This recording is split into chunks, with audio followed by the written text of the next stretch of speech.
going to school. Why are you putting his things into that car? Dad, what is this? What kind of question is that? Now, what part of that question do you not understand? Now, unload every single item out of that car. Hey, don't. Get away. Hey. Go inside. My friend, get inside. There are certain things you don't do before the housekeepers. Dad, when I came from school last semester, I told you I said I wanted a new car. And you didn't do anything about it. I told you this semester I'm not taking no to come to school. I looked, I selected, I'm ready to go. I like this one, I'm taking it. Dad, I told you that was not going to happen. So why are you asking for the impossible? What is impossible about this car? I called for this meeting, remember? And both of you are not even letting me say anything. I'm sorry, darling, but he is not going to school in that car. Says who? Thank you. Listen, honey, my sons have a solid surname. Umejesi. Other boys from the school with lesser surnames drive better cars. So tell me why he should not drive this? Come on.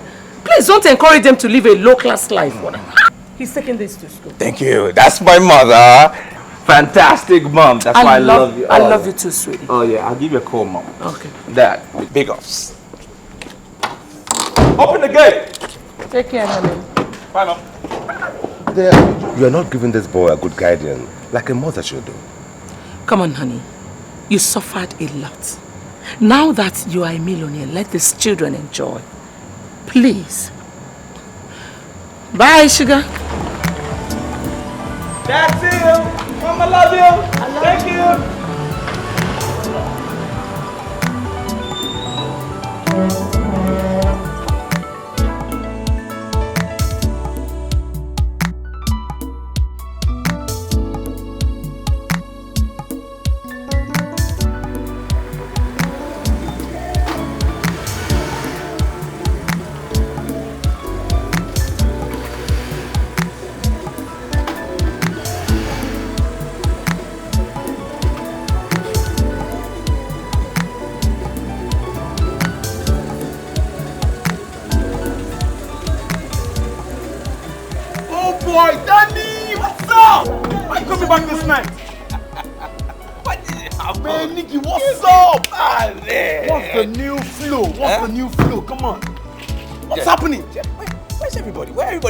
Everybody, they are inside, It's not quiet here. Come on, they are inside. Come on, so what's happening? Check me out. Man, this is cool, man. What the? See me now. A fizzy. My hair was, come on! Man, pass me the keys, pass me. No. Man, let me see. Hey. Oh, don't even go there. Come on! Man, this is nice, man. Where's Johnson? He's around. He's around the school premises. Yeah, he's around. Cool. Listen, this semester, big things they happen. Massive stuff. New things have come. Jeez. You don't need to tell me, man. I can see it happening. Go knock on their doors, let them know Dan is back. Hello! Oh, wait. Dan is back! He's up! Go! Oh boy, go! Come see this nigga, man! Did you see the way that guy was carrying himself? Shouting, making noise, like one who is fully loaded with enough dough to spend. Oh, Sandra, you have got to be kidding me. Yeah, that's right. If you stand there and try to make me believe you don't know Daniel Umejesi.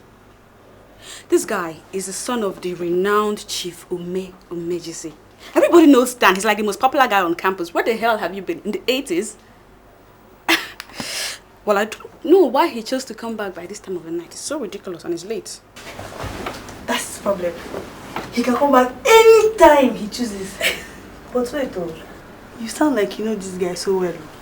Tell me, is he in any fraternity? Someone sounds like she's got a thing for Danny. Whatever. Do I sense that? Whatever. Tell me, Joe. Anyways, I don't know if he's into any form of fraternity or anything, but I do know for a certainty that this guy is loaded. Oh my God, overloaded. Now they worry the guy. And this is the kind of guy that he makes one phone call and things begin to happen. His nickname should be activity.com. Are you serious? Correct guy. Hey! Hey! And he's dropped dead gorgeous too. That's the best part of it. So cute though. The guy is correct. He's so cute. Yes, he is. Drop dead gorgeous. I don't understand why you're angry. If you don't want your sons to use your cars, who will? Honey, I am not talking about Victor. I am talking about Dan. Victor still has the same Honda he had when he started university. Why did you encourage Dan to be so extravagant? Now, why must he request for a brand new car every year? Why? He's asking for a new car because he knows the son of who he is. He knows his father has his surname.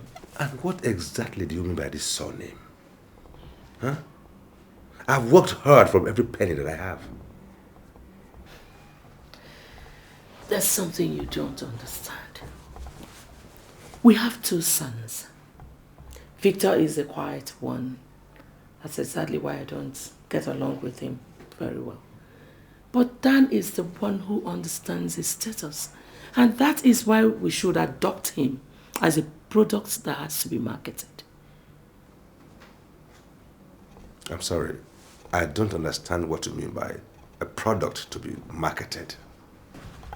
Honey, there's this subtle competition that is going on in families. And Daniel is the only one we can trust to represent the great Umejesi family. Honey, you're not making any sense. You see, you look like you have a lot running up in your head. Is there something you want to say? Just go ahead and say it. I'm all ears, right? Okay, you got me. I'm smiling because I'm happy. All right. Yeah, I'm particularly excited to be starting off the new semester in this VIP bar. It's quite cozy in here. I love it. And so I consider it a good omen for the new semester. And you? Feel the same way? Partially. You know, I told my friend Florence here how unique you are. She knows you more than I do, but I think I want to know you more. You see, my girl here, Sandra, she's got a thing for you, but she just doesn't know how to say it yet. I see. I like these ladies already. See, man, I told you before, I don't mingle with junks, you know. As you can see, they're classy ladies, ain't they? True. You know? Well, I mean, you might like me, you know, like she said. And it's a good thing to say what you want, you know. Really, I like you ladies because I think you're go-getters. You know, you're like me. Go for what you want. Say it as it is. Go get it. But I can tell you there will be a lot more happening in this semester if you hang out with me. Oh, wait. You know? Okay, sweetheart. Families are trying to outdo one another. Okay. Chief Silas Iwunze bought 3 brand new cars for his 3 sons. You think he's mad? He knows what he's doing. He wants his children to stand out. He is packaging them for the next level. And that's exactly what I want us to do. No. I'm sorry, darling. I would not do what Chief Silas or anyone else does. Because we are not one and the same. No. I come from a humble background.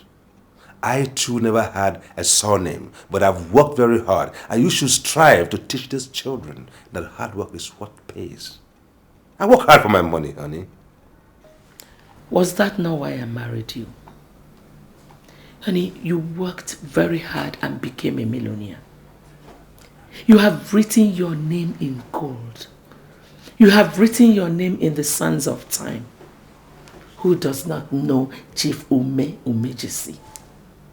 Sweetheart, That is why I want us to push our son down to the next level.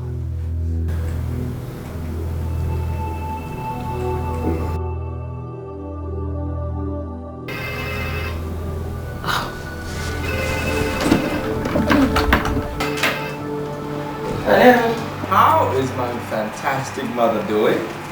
Oh, Dan, how are you, sweetie? I was trying to tell your father that you're like a product and needs to be marketed to the next level. Yeah, sure. I'm ready for the next level. Just tell me when. Where are you, sweetheart? Just hanging out with a few friends of mine, you know.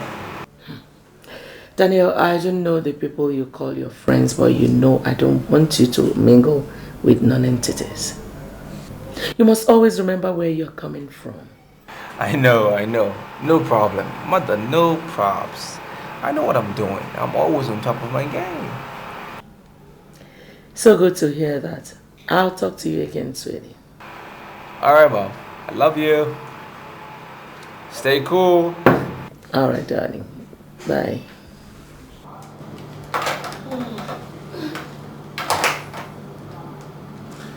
You are not doing a good job as a mother, honey. I love you very much, but I'm disappointed. Well, you are entitled to your opinion. I love you too. Good night, darling.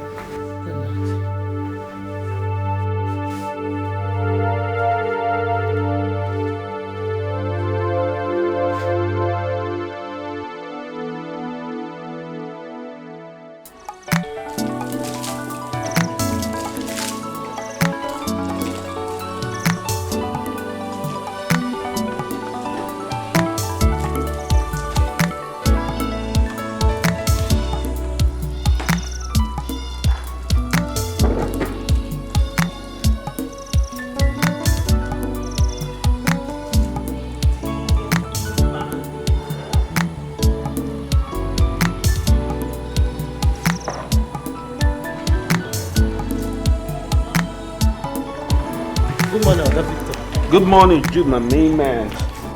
Our job as housekeepers include washing car and cleaning the whole house. Why are you doing what we're paid to do? Jude, every morning, almost every morning, you and I, the same argument. This is my car, not yours. I drive this car, it serves me. The least I can do is keep it clean. Please, at least you should allow us to do what we do. Jude, don't worry. Jude, come on, listen. Let me wash my car, okay? This is my car, this is my responsibility. See this big house? That's your responsibility. There are a lot of chores in here. Go and find something and do with your boys, eh? Nobody can wash my car better than me. Come on. Hey, Mom. Good morning. Morning, Victor. Victor, do you want to die with this car? What do you mean, Mom? Victor, tell your father you need a new car and he will gladly buy it for you. Why are you not living up to expectation? I don't understand what you mean by expectations. This is my car. I love this car. It serves me well. I love to keep it clean. There's nothing wrong with it. My goodness. Victor, this car is outdated. And none of my sons will drive an outdated car. If you're so much in love with Honda, why don't you tell your father to get you the latest model? Mom, it's a waste of money. Okay? There's nothing wrong with this car. He's barely 5 years old. I love this car. I don't have to be flamboyant to please anybody. This car serves me well. Victor, you have a name to protect. A car you've driven for 5 years, you're telling me is still new. Why don't you tell your father to replace this with the latest one? It's not necessary, Mom.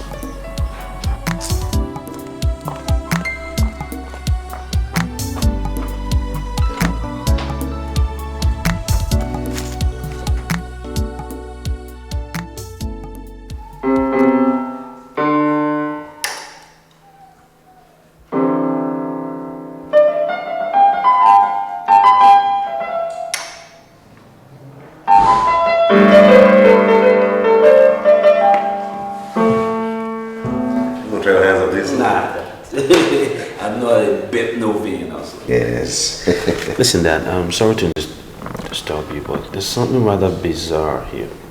It just was here. It's a credit alert for 1 million naira. What is it for? Yes, I heard you had a complaint about some money, and I never want to have any of my sons complain. Dad, I'm comfortable. I'm not complaining about anything. You give us more than we deserve. Well, your mother said you complained that you're tired of living in the campus hostel. That you want to live outside the campus now.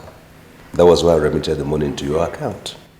I don't recall having that kind of conversation with Mom, but in any case, I'm very comfortable. I love the communal life of the campus. That's the life of schooling, you know, and I don't want to give that up for private residence. It's just not in me, Dad. Well, the money is already in your account. So you might as well spend it on anything you want. Okay, it's yours now. Nah. Come on. That won't necessary. This is your money now. No, that is not. I have to earn it. Mom, what happened? I told you I didn't need to move. I don't want to change residence. How come you told Dad and give me all this money? Victor, the low-class life you live does not befit the name you bear. So wake up. Excuse me. She let her. Yes, sir.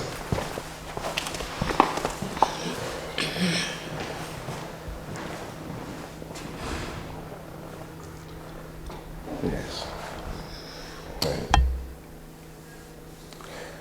Why would you tell me he complained about his campus life? Why he didn't make any such complaints? Honey, he's developing into a miser and we have to force him out of that life. I mean, our children should always be on top. If any of them refuses to be lifted, we force it. I see.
The result you have on the notice board is authoritative. If you are sure I gave you an F, that means it's your score. No, sir, you say, I actually think there's something wrong.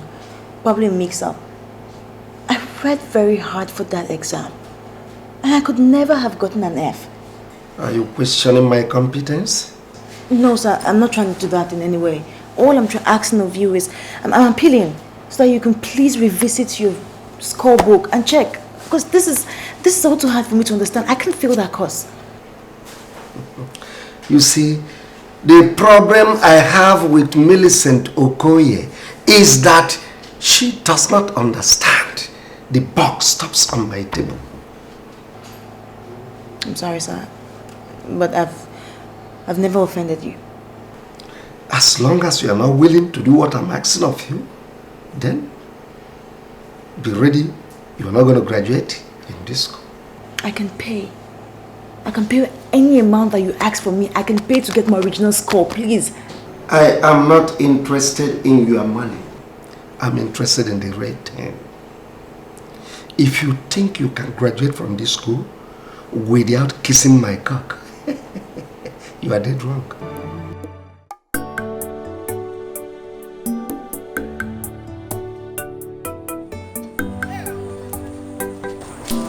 Hello. Something really bothering you like that? I mean, whatever your problem is, just let me know and I can solve it for you.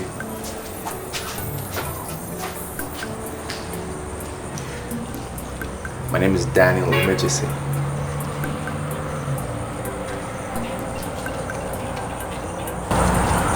Mr. Umejesi, son.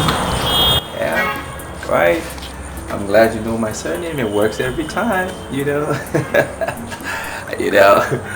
Anyways, what's your problem? You look really sad. Talk to me. Let me know. I can solve it for you. Anything. It's my lecture. Victor, I find it ridiculous to believe that I don't want to do what the other guys are doing. I mean, we spoke with your brother and he's not free, so that's why it now falls on you to chair the party. I don't think so. You know, I'm a different mode. I just don't like to be out there, you know. I don't want to be on the spot. It's really not my thing. That's more like dance thing. Have you ever seen me in a campus party before? Well, no. There you go. That's actually why the organizers are so convinced that you're different from your brother, and more reason why you should chair the party. I don't like it. Like you said, I like to keep my life private and in a controlled environment, and that's what it's been like all my life on campus, and I would like to keep it that way. I'm so sorry, okay? Okay. Would you come to my hostel later? Why, is there a problem? Oh, no. No, it's just that there's some things I'd like us to discuss, and it would be better in privacy and relaxation. Alright, I'm not exactly the antisocial you make me out to be. I'll come, okay? I'll make it. I just need to go back to the hostel, freshen up a bit, and I'll make it, alright? Thanks, I'll see you in your hostel. So ungentlemanly, leaving without giving the lady a peck. I don't know about that, but fine, no problem. Okay then. Again, here.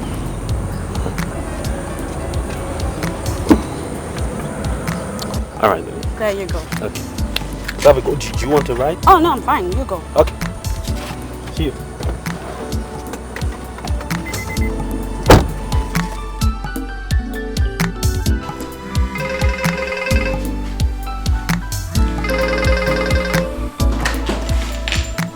Hello, Dr. Osagi is speaking. May I know who is on the line? My name is Millicent Okoye. Why are you calling me? Why are you calling my line again? Sir, I want to graduate with my colleagues.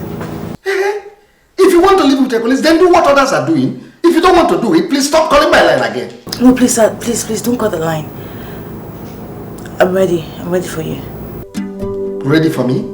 How? I'm in room 456, Citizen Suite. I want to do this once and for all and get over with it, so you can give me my marks. Now you are talking. Please, I'll be with you in a moment, please.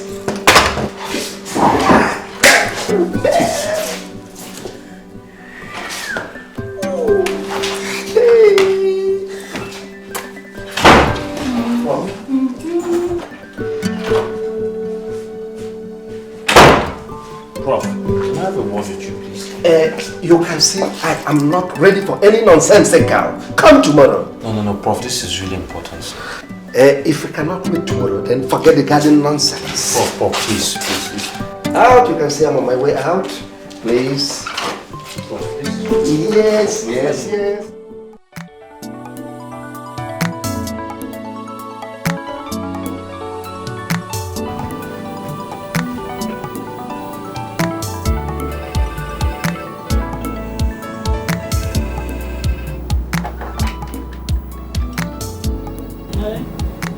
Dr. Sage is here to see you. Should I let him in? Yes, please let him in. You can now go in. Nonsense. Arrant nonsense. Had it been you, my nation here, you wouldn't have kept me longer. Nonsense.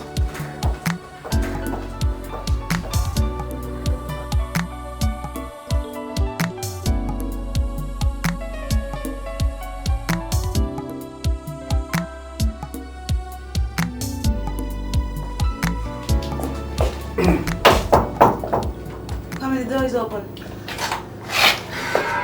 Well, young lady. I hope you came with condoms. Condom? I have it. You see, that's the fundamental of sexual perfection. I'm fully loaded. Yeah. Oh, well.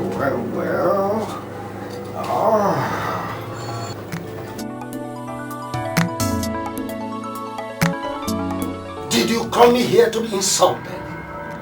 I mean, why are you still resisting me? When I, Dr. Kingsley Osagie, Doctor of Philosophy, is down on my pant. Doctor, I just want to know what I scored. But I've already told you I'm going to score you distinction. I know, I just want to know my original score, that's all. Ah, doubting Thomases. You want to know your original? Then I will show you.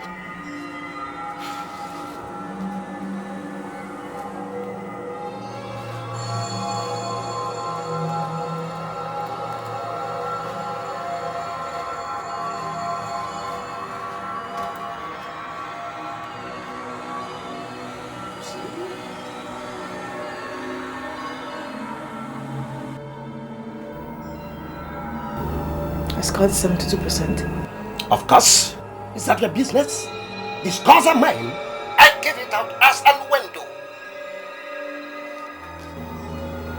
You see, officers, this is what I'm talking about. They have made it impossible for any girl, any beautiful girl to pass a course without sleeping with her. Give it to me.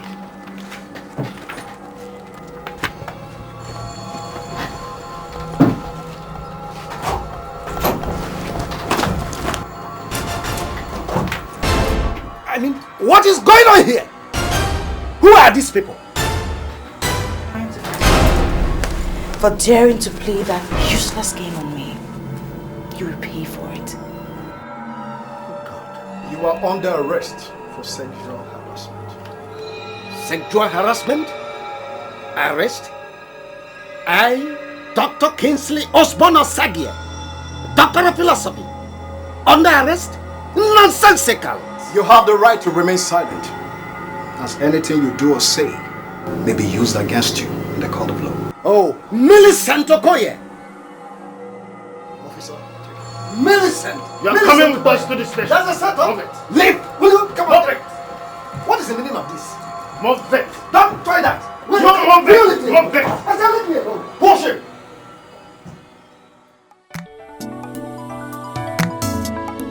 I propose a toast to your emancipation. Finally, someone is free. I'm so happy, really.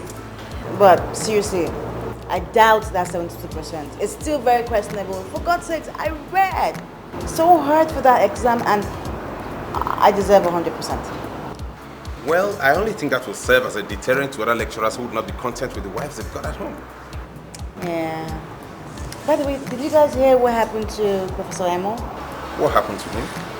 The guy was caught in his office defiling a first-year student. I mean, these lecturers have gone out of control. They've gone crazy. We really need to do something. I mean, how many people are going to go through this?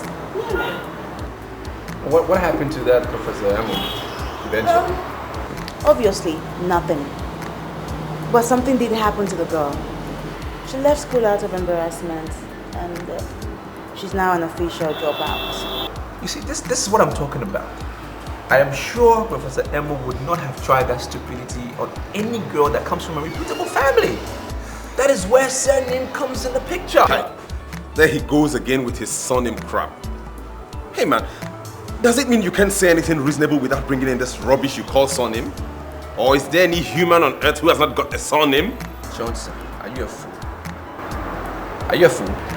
Do you know the only reason why the Commissioner of Police listened to my cry, he listened to me concerning her, is because I told him I am the first son of Chief Umejesi. That is the miracle of the surname. It worked every time. Now, imagine if you were the one that plays that call. Would he hear your cry? I don't think so. Whatever. Just not cut out for this surname balderdash. To surname! Whatever. Yeah. I still don't know why you invited me to your room. It's getting rather late and I think I should push up. You know, my roommate is currently in your brother's room. And so, I'm wondering if you and I could... It's none of my business what it does. Definitely not my business is what you girls do. She is going to be sleeping with your brother tonight. And there won't be anything wrong if you spend the night here in our room. It's just getting late and I really think I need to go. You don't have to go. We can stay and do other things like talk. Yes, I'm positive. Thank you for your time. Okay, and what about the party? You're still gonna chair, right? Why don't we discuss it tomorrow, okay? Fresh day, fresh start. Thank you. Bye. God, why is this so different from his brother? So damn different.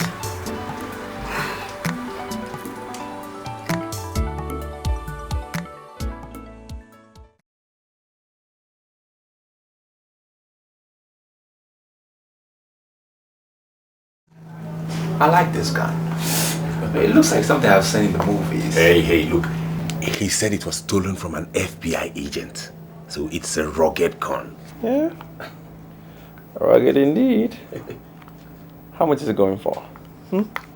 Well, he said 100,000 naira. But I already told him he was an idiot. Look, man, if you have 60,000 naira, he'll sell this gun to you.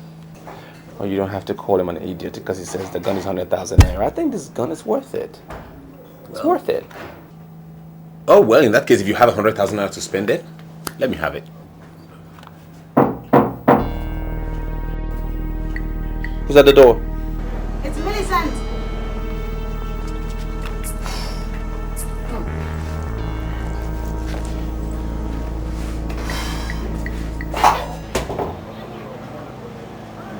Come in.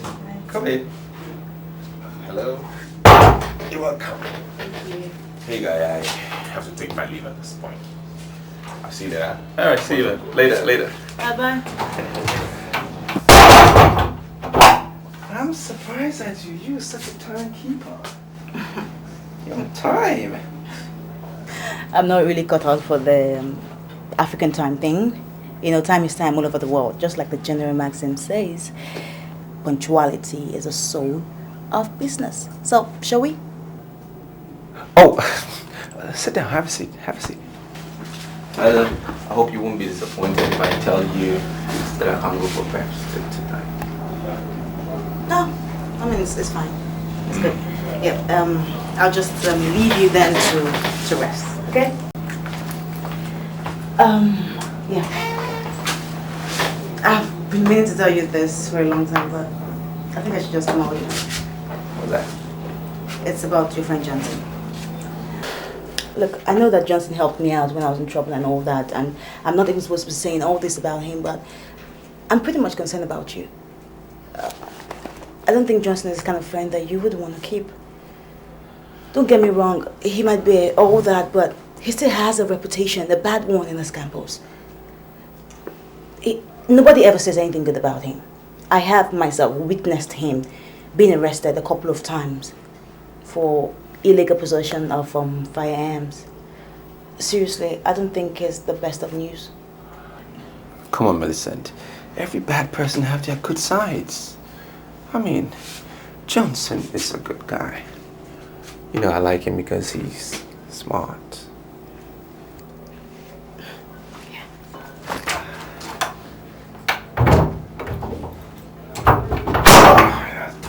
I'll see you Monday then. All right, later.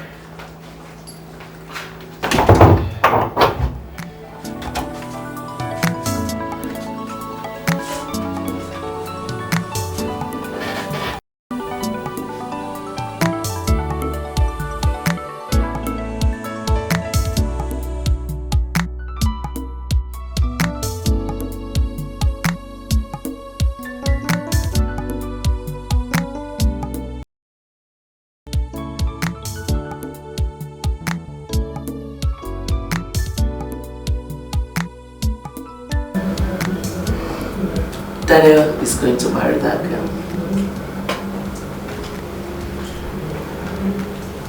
Who is this girl?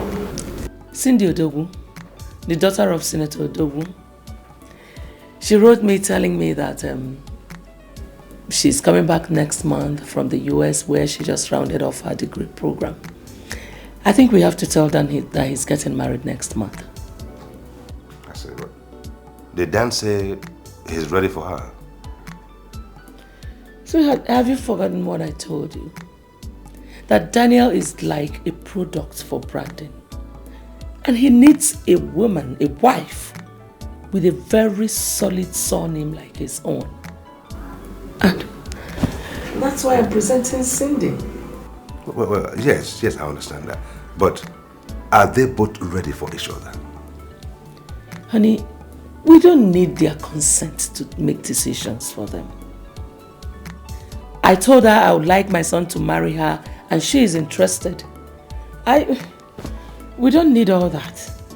Well, honey, I'm not trying to stop the plans, but what I'm saying is that we should allow Dan to meet this girl, like her, and propose to her.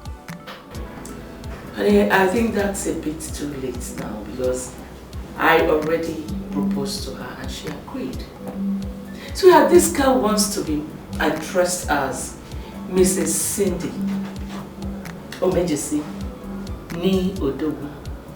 You know, it's like transiting from one solid surname to another solid surname. You got to go? Yes, it all sounds good and great. But what I'm trying to say, honey, is that we should stop this matchmaking. Allow them to meet and like each other. Because it might backfire. I've seen it backfire in the past. Sweetheart, this one will not backfire. My son is going to marry the girl I found for him. You know, it's going to be a meeting between two great families. You got to go.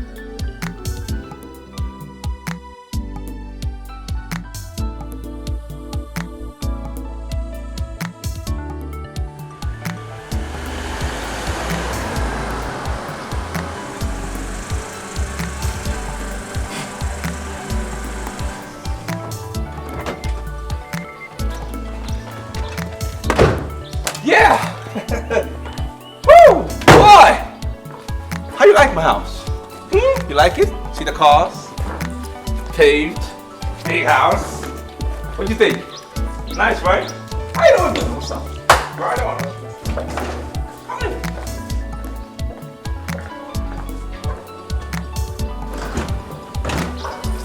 Mother! Mom! Look at you! Sweetheart. I miss you. You look beautiful with every passing day. Thank you. Thank you. Oh, there's somebody I want you to meet. Mom, this is Millicent. Millicent, this is my mother, the lady of this fine house you see here, the one and only Madam Umejesi. Nice meeting you. Thank you very much, ma'am. Please sit down. Thank you. So, what? Excuse me, ma. What will I offer you? Nothing. No, it's okay. Hey, tell her whatever you want in this house. You know, they have a way of making things happen in this house. Just tell her what you want, anything. Water, please. One more cold? Cool. Thank you. Water? Anyway, how do you like this house? Can I have a word with you, please? Yeah, well, sure. Look beautiful in purple.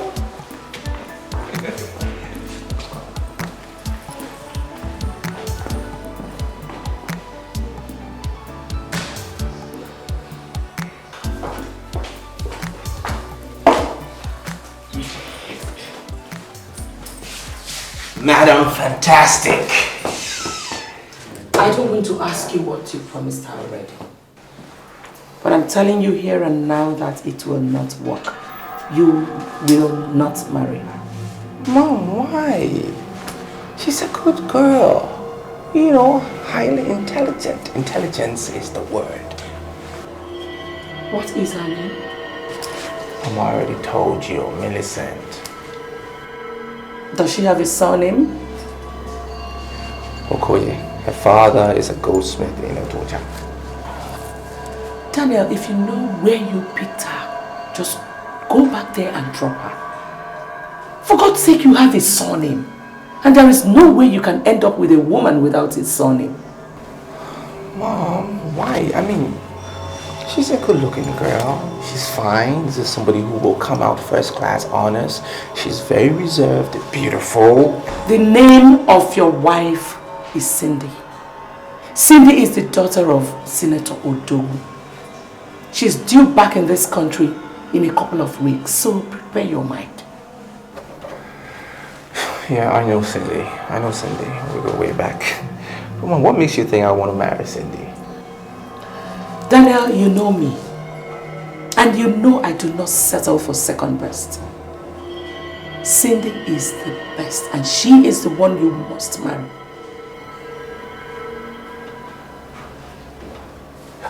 Okay. I agree. I know you know best. You know the best thing for me. I know. Madam Fantastic. I know. What you don't know, Daniel, is that you are the one we are branding for the next level. I know now. And there is no way you can end up with a woman without a name. As for your brother Victor, he can do whatever that pleases him. He has no package. So please, get her out of my house. I know you.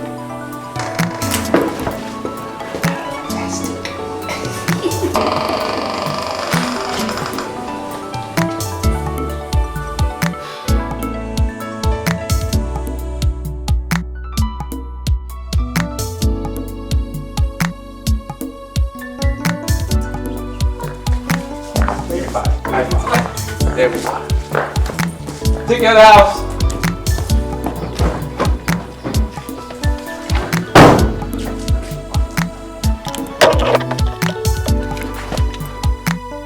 Why are you looking angry? What's the problem? I'm not. Do you think I would be angry with you? No, I wouldn't. I mean, I really thank God the way everything turned out. At least I now know the kind of person that you are. This is such a simple thing to understand. What is your problem? I told my mother about you. She got disappointed because I told her your father's a goldsmith. Why would she be disappointed, Daniel? What is her business what my father does for a living? I am not even your girlfriend. Look, until today, I've been told to, get involved with a reputable family. I didn't know it was that serious until today, Toothpick? Look, Daniel, I'm not in the mood for all this. I don't even want to talk. So please just take me back to my room. I wish you all the best with your exotic family. Look, don't be all pissed. I'm sure if your father was a renowned goldsmith, this wouldn't be a big deal. Thank you very much. Can you just take me to my room? You can't change a thing. The truth remains. Good name is better than silver and gold. Oh, good name is better than silver and gold. When it's built on pride and arrogance, then arrogance surely bring no shame. What is the meaning of this letter? Why single me out for punishment? Is there any lecturer who doesn't do what I did? The school is embarrassed that a senior lecturer like you, Dr. Sagi, could come down to the level of sexually molesting a student. It is not my decision, but the decision of the Senate. They don't want you anymore, and there's nothing anyone can do about it. But you are the dean of this faculty. You have the responsibility of defending your lecturers. You should have told them that what happened in your faculty has been happening in every other faculty. I cannot do that, Dr. Sagi. Have I not warned you in the past? What kind of students are you pushing into the system? Ladies that are morally bankrupt, intellectually disabled, who come out with wonderful certificates because they do what people like you want them to do. Such level of laxity and wickedness are outlawed in this institution. And I must warn you to leave my office before I call security to throw you out. Oh, Dean, has he come to threatening me with security? Men like you that have no control over their libidos must never be placed in positions of authority. You must leave my office now before I have you thrown out by security. Nonsense! Utter nonsense! You're going to regret it. You're going to regret it. This is your last warning. Are you going to leave or must I have you thrown out by the security? Nonsense!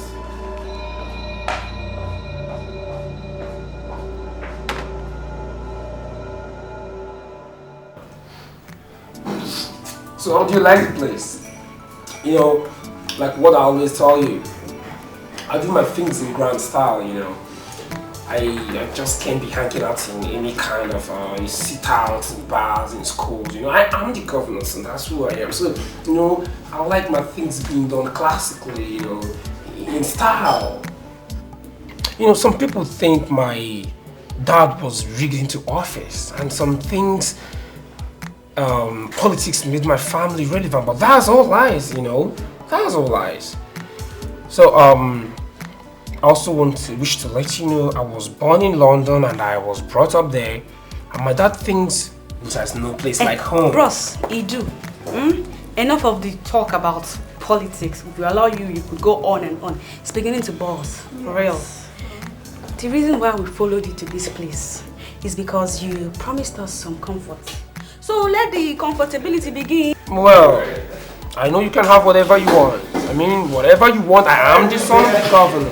Okay, you can have whatever you want.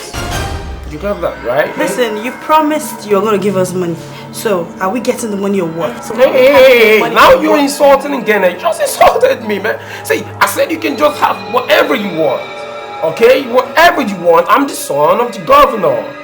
Do you get that? Okay, point well taken. Having said that, I think we should propose a toast to Ngene, a man of his words. Oh yeah, she's good. Hoping that you live up to expectation. Definitely he Okay, will. cheers you guys.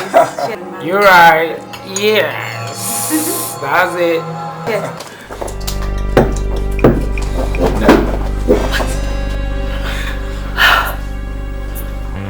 Apart from the fact that your father was raked into power and became a very unpopular governor, who knew your surname before now? Who? I don't know what you're talking about. Oh, you don't know? Who gave you the right?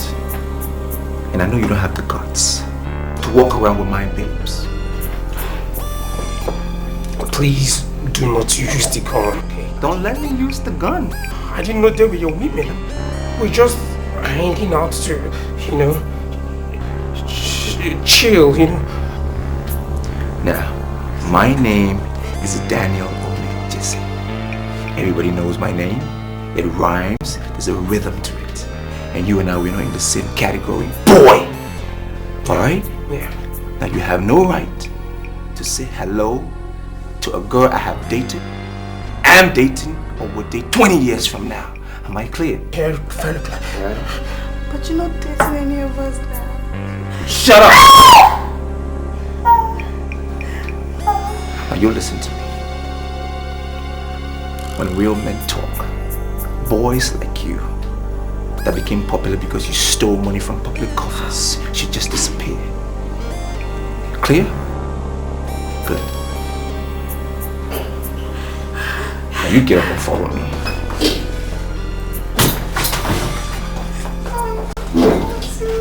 Come on.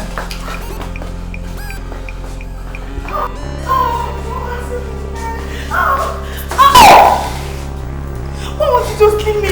That guy promised to give me money. Oh yeah? That's the impression you're giving, that you're a cheap girl? Oh, maybe you are.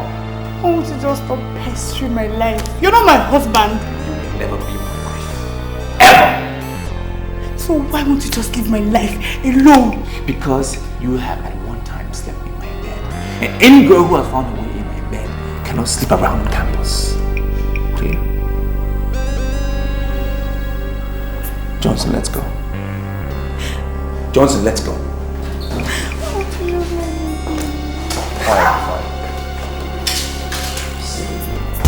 Make way for the king of the soul.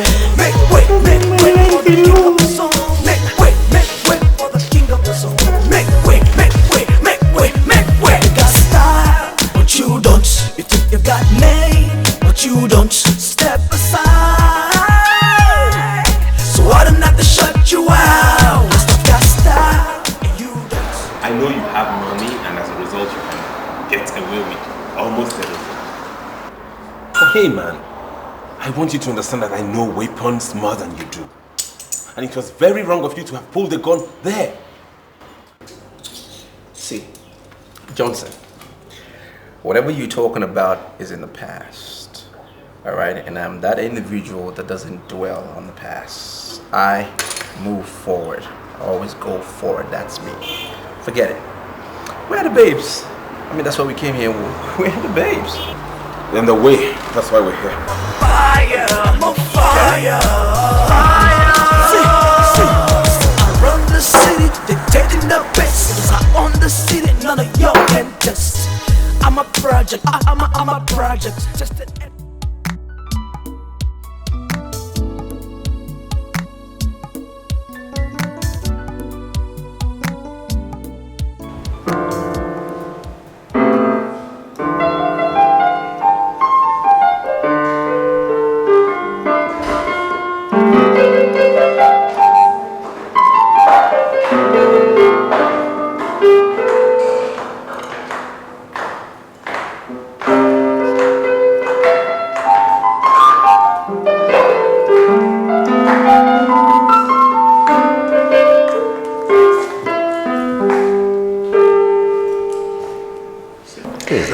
She came to tell you that she's leaving.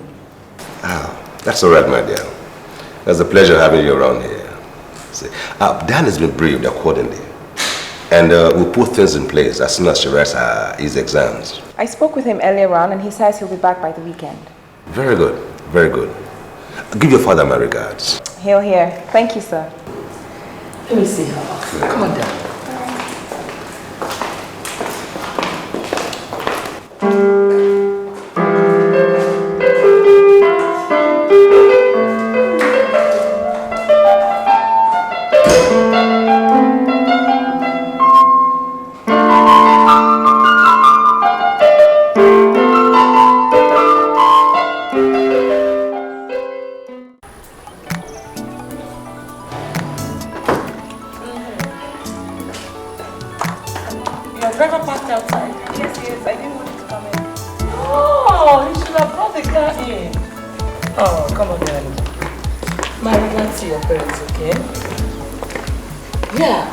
My dear, you don't know how indebted I feel. Oh, I love you. I'm the one who's indebted to you. It's very rare to find a mother that finds a woman that's good enough for her son. Thank you. I love you. I love you too. Bye-bye. I'll see you again. My regards to your parents, okay? Thank you.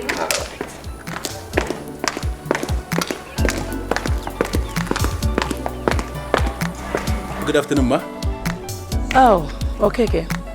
That was my son's fiancée. I saw her. Isn't she beautiful?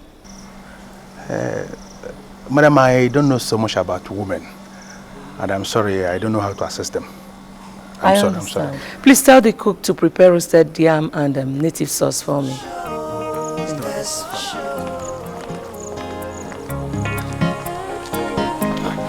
And no matter what you do, no matter what that's your show, and no matter who you are, no matter who you are, you can't change a thing. You can't change history. That's for sure. That's the way. See. So when you pride yourself way beyond every other, remember that you can't live alone. Did you ever have to stop to know this? that this world is not a home. Hey, Dad. I'm just leaving your parents' house. I had a wonderful time. Where are you? Oh, I'm at this spot, you know, with my boys. You get to meet him one of these days. Would you like anything special on Friday? I'd like to cook especially for you. Well, I'm sorry to disappoint you, but I'm not, you know, the food type. You know, I can eat something as little as ground nuts and then sleep. I'm good. All that will end when we're married, you know. Because you do need food to do your job as a man. We're married. Okay. If that's the case, I will settle for your specialty if you have one. Alright, then I'll see you over by the weekend. Dad, I love you. Well, I love you too. Okay. Dad, Umejesi. I can't wait to get married. Alright.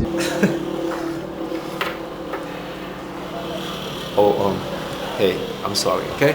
Sorry about that little conversation. You know, that's a fuck up right there. So what I'll do, I'm just going to give each of you $100 bill to sort it out, okay? You don't have to pay us fuck up money. Justin already told us you have a fiancé. And automatically we presume she must be the one you're talking to, so don't bother paying us. Okay, fine. I guess I'll just keep my money. Johnson, man. You got my back, right? Well, bro, you got my mind. There you go.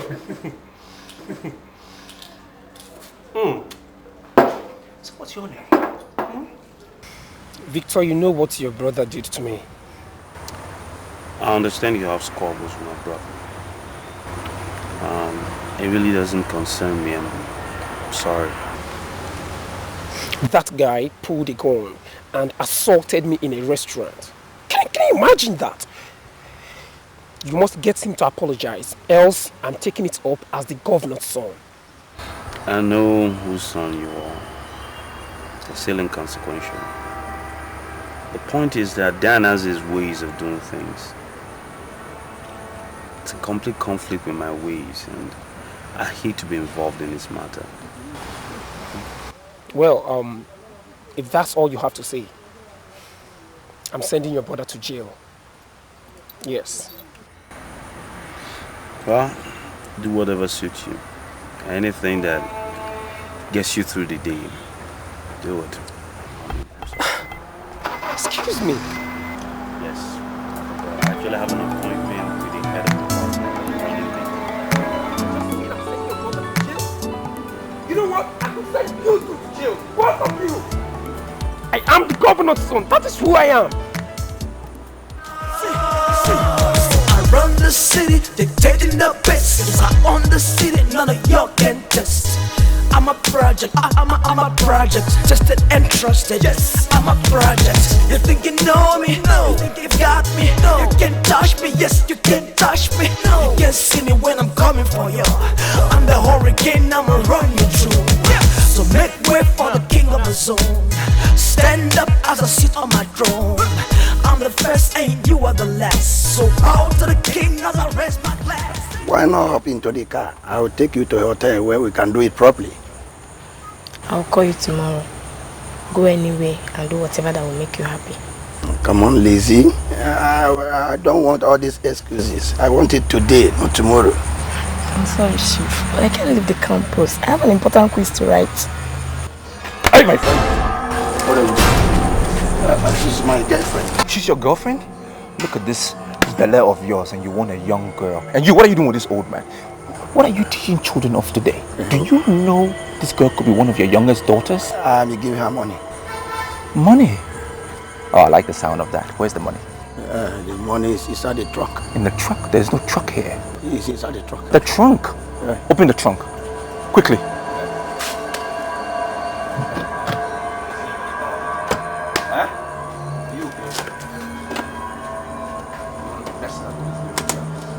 And you too. Man, there's money here. Huh?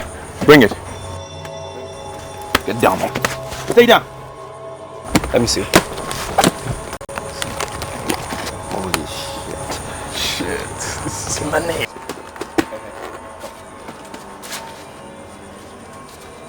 Get out of here! Get out of here! Don't look behind! Silly. And you. Keep your eyes. Yeah, let's go, go. Don't make a move. Silly old man. Stay down! Don't look behind!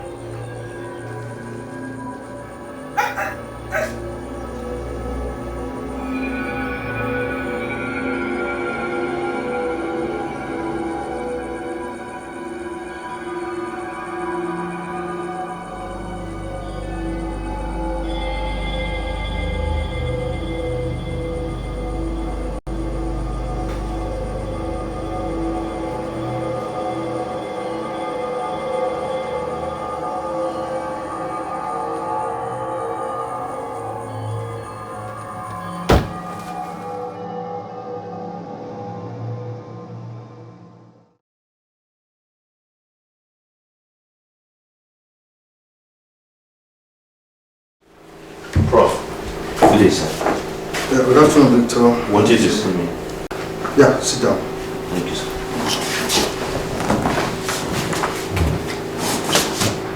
This is Millicent Okoye. She'll be assisting you. Oh, I'm Victor Umejesi. Millicent. Oh, I'm sorry. Yeah, good. Victor, I want Millicent Okoye to be assisting you as the assistant cost representative. Good. I want to make sure every student buys the course materials, okay? I have a total of 714 students that registered for the course. That's right. Whoever fails to buy the course material will definitely fail my exams. That is the only way I want to make sure they're serious. Huh? Good. Have I made myself clear? Yes. I was thinking, Prof. 714 students multiplied by 1,600. That's, if my math is right, that's a lot of money. And I'm not sure we can handle that kind of money. It's a little too much for students. 5% commission on each course material sold goes to your pots, both of you. Huh? You figure it out yourself. Oh, okay. I don't want them in bits, huh? Have I made myself clear? Yeah? Yes, sir. That's good. Thank you very much. Are you sure you can manage yourself? Excuse me.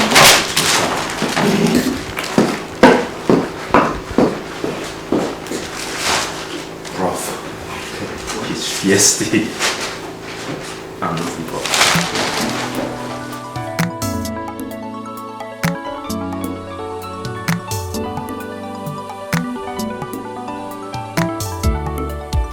See, I had a hunch.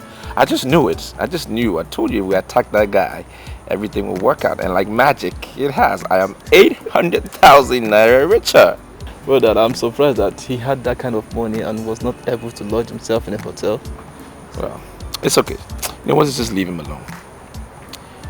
I want to move forward because I am a guy of progress. I am hearing something here that boy, the governor's son, is running around campus and talking tough. Now I need to show him some samples of Daniel Umejesi samples. Look, Dan, I'm surprised you're still trailing that boy. That is the son of the #1 of the state. And he has the monopoly of all the instruments of violence. So I don't see the reason why. Now you listen to me. I will smack you one of these days. I will. If you don't stop looking down on me, I will smack you.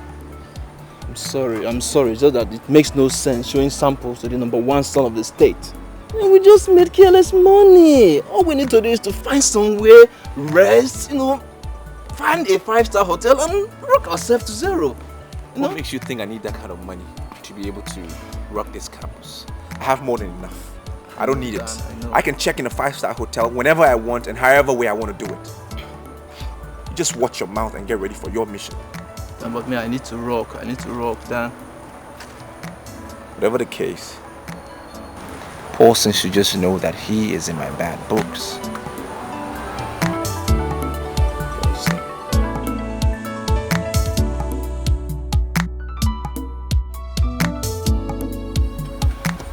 I noticed when Prof introduced us that you are not comfortable with me, and I'm an upfront person. I just want to ask if there's a problem.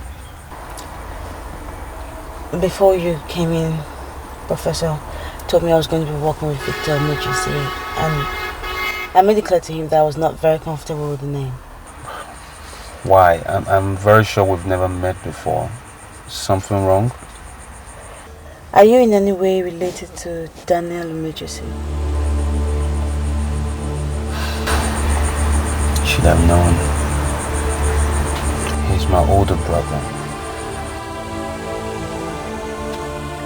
I'm sorry, Victor, I cannot do this. Wait, hang on, don't do this. Please. This is so wrong. Listen, my brother has a reputation that I'm aware of.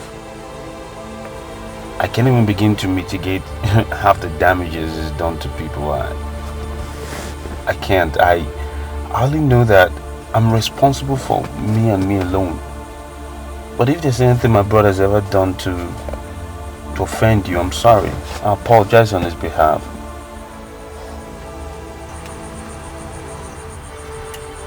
Listen, there are 714 students in that class. Yet Prof singled you and I out. That tells you something. Tells you we're special. I've never failed at anything in my life, and I'm not going to start now. Let's work together professionally at least. Let's make this happen. My name is Victor Umejesi, and I'm responsible for what I do alone, not my brothers. This prejudice is not going to work.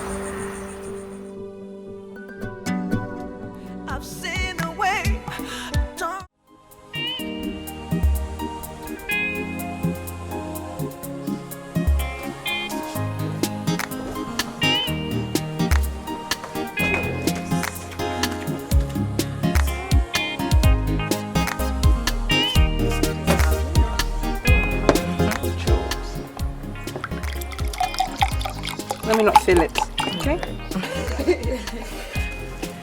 Ah, Jules, I am so excited. I love that man. Is that not why I'm bothered? You cannot say you love him because you don't even know him. Have you forgotten, Juliet, that we went to the same primary school? And I know Dan. I'm just excited to be his bride. Dan as a primary school pupil is different from Dan as an undergraduate. This is an important fact that you're not getting at all. The only reason I will let up is if, when he sees me, he doesn't like me. But we'll make a really beautiful couple. I just love that man. And his voice, it is so mature. It just, you know, there's something, it just does something to me. For a raver. Oh, God, you need to be in love, Juliet. You need to be in love.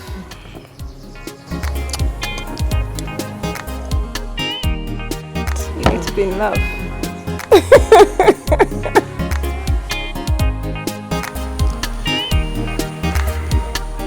You don't want to get close to me because you dated my brother, right? Victor, I never said that I dated your brother. I mean, we're quite close, yes, but I really don't know how everything started. But we never had any romantic thing going on whatsoever at all. Right. Anyways, why did you quit? Why do you dislike him so much? Do I? Well, let's just say that I have been invited to your house before, and I was introduced to your mother. Okay, that's all the explanation I need. You see, mother is a special breed with very strong opinions. And sometimes people misconstrue it because she has no problem, no compunction whatsoever, saying her mind. We don't agree on a lot of subjects. But she's my mother. And I think she's a very special woman. So, are you, in essence, saying that you're not the mommy's boy? I don't know in what context you use that, but I don't think so. Like I said, there's certain things she seems to be attuned to, and they don't necessarily agree with my principles as well. I think she loves me, but she doesn't exactly like, my choices. So we clash swords, and a lot of the subjects don't necessarily, tally. Ends up in disagreement. She prefers Dan. They're very close. Dan seems to listen to her more. Wow. But I must really say that she's a very tough woman. I mean, she said a lot of things about me. She was so disappointed about me being in the house. She was so disappointed about, Dad associating himself with me. She was also disappointed that my father is a goldsmith. Wow. A lot of things. She's disappointed with just everything about me. There's a lot of disappointment. Don't take everything she says to heart. She's like every other mother. She wants the best for her children, for her family. She's fought hard to be where she is. That's just what it is. My mother will be my mother. Nothing can change it. You, on the other hand, you're who you are. And there's no force on earth that will change who you are. You're a noble woman. You hear me?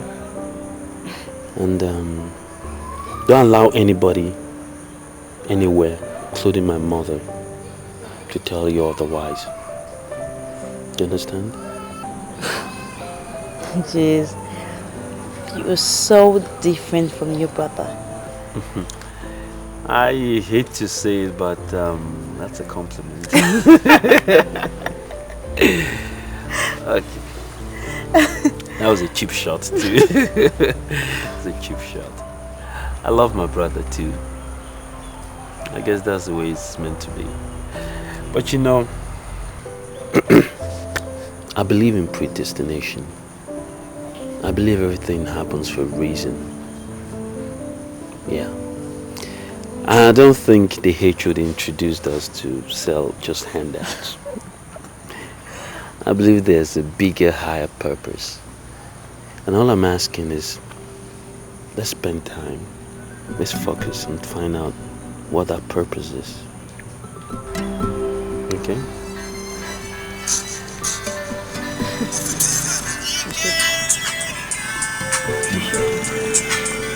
Can we shake hands on that?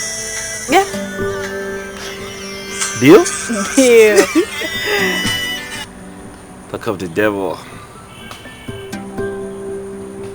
Hey, brother mine. Victor, my ATM at my bank is spoiled and I need 100,000 naira. What are you doing with that kind of money? Are you going to give me the money or not? I just need 100,000 naira. There's an ATM down the road. I can be there in 5 minutes. Better. I'll meet you down in the area. Okay, bye.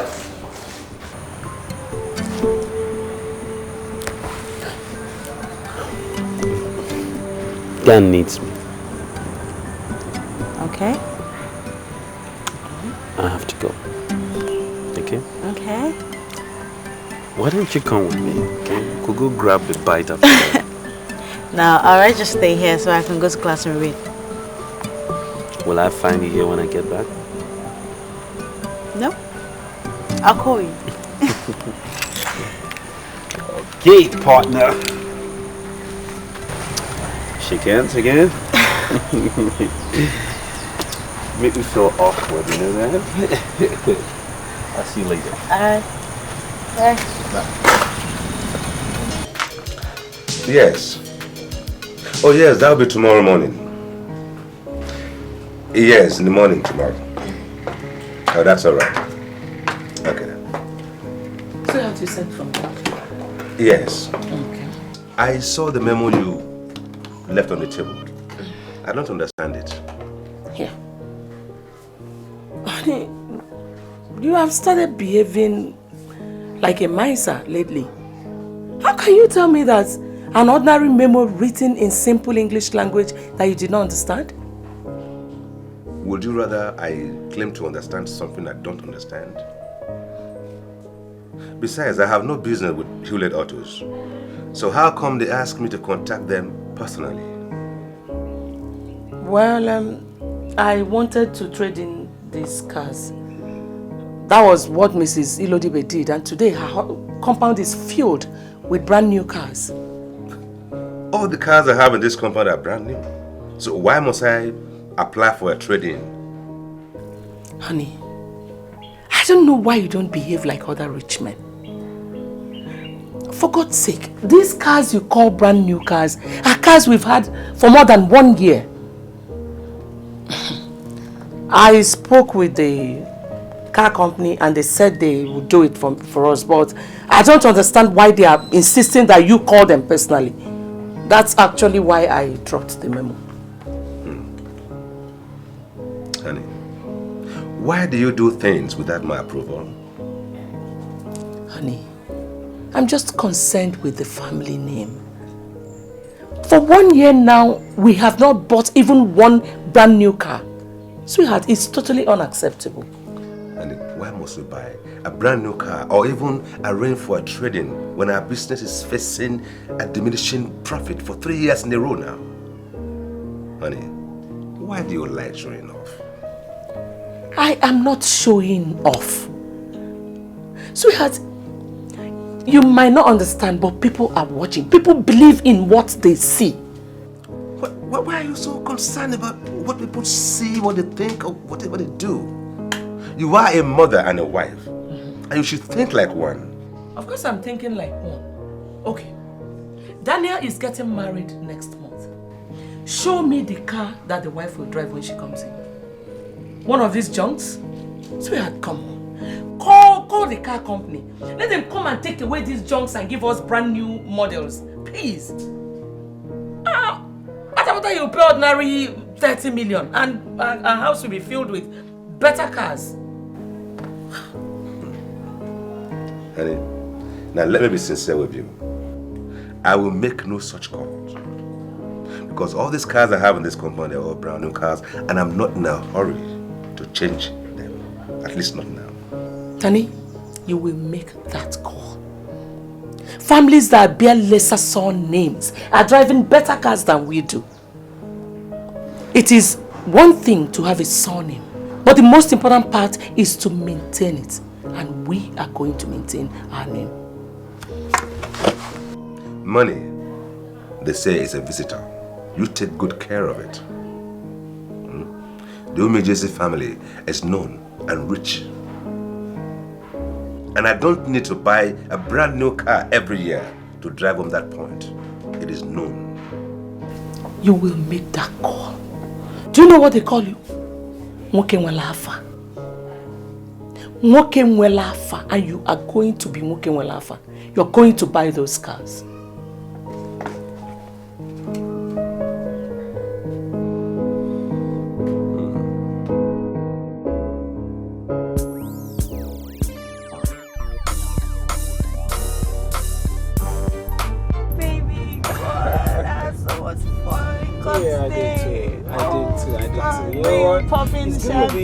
Oh, that was lovely, but you know what? It's gonna be more fun when we get to the hotel. You know, spend the night together. Are you serious? No, that song, I love that song. Oh, and you can dance. How did you learn to dance like that?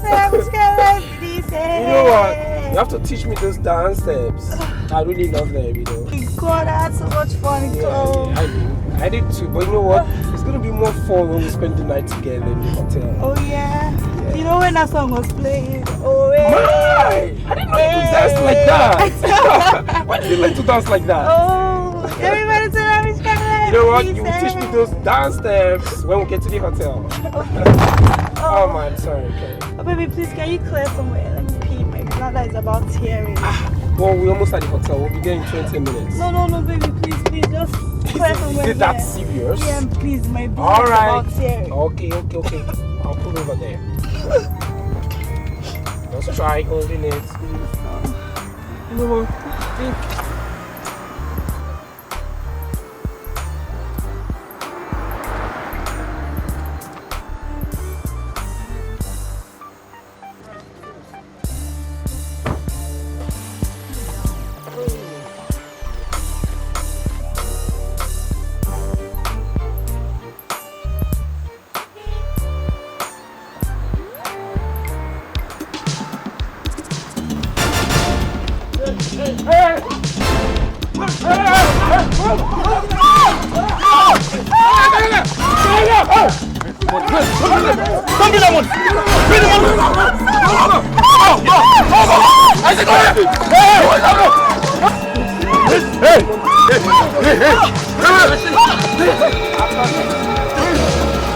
Can't do this! Let's get out of here!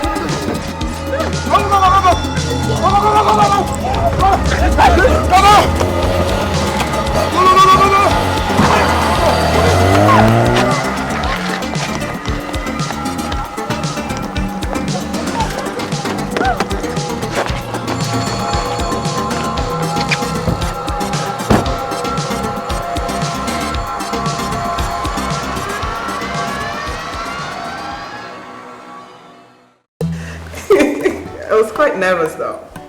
Oh, you were? Mm-hmm. Yeah. Why? Because I kept wondering what it would be like when we finally saw each other. You know, speaking on the phone is kind of different. I know, but I've always known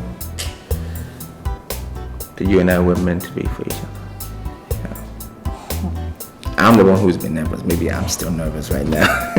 So now that we're finally together, what do we say to each other? You know what they usually say? I love you. And then you would say? I love you too. Yeah. But I think that has been overly used. Let's think about something else. Why? I'll die for you. That's strong. I know. But it's the truth. It's the truth. I can do anything for you. I love you, Dan. No, you should say, I would die for you, Dan.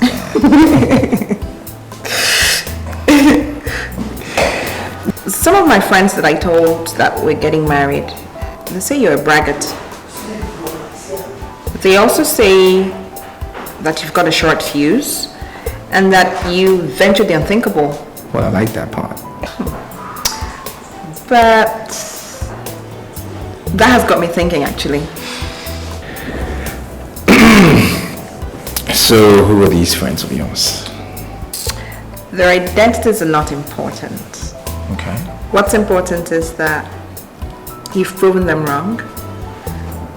I just love you for that, Dan. Good. I just wonder why these friends of yours will put their noses in my business, but I'll come back to that later on. I was just wondering, what kind of wedding do you want? Father says, Father's willing to spend an obscene amount of money, but Mother says we should have a moderate wedding. Okay. What do you want? I don't know, really. Anything you want is fine.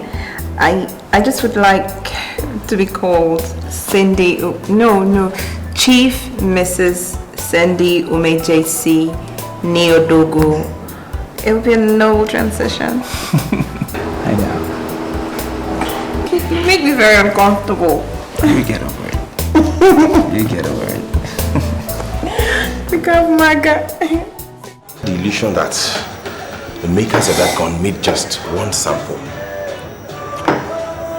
Look, man, you can't just conclude that Dan sent those guys simply because they had a similar gun to the one he used. No.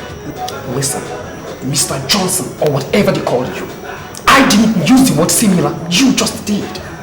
I said they had the exact gun. Hey, man. You don't shout on me!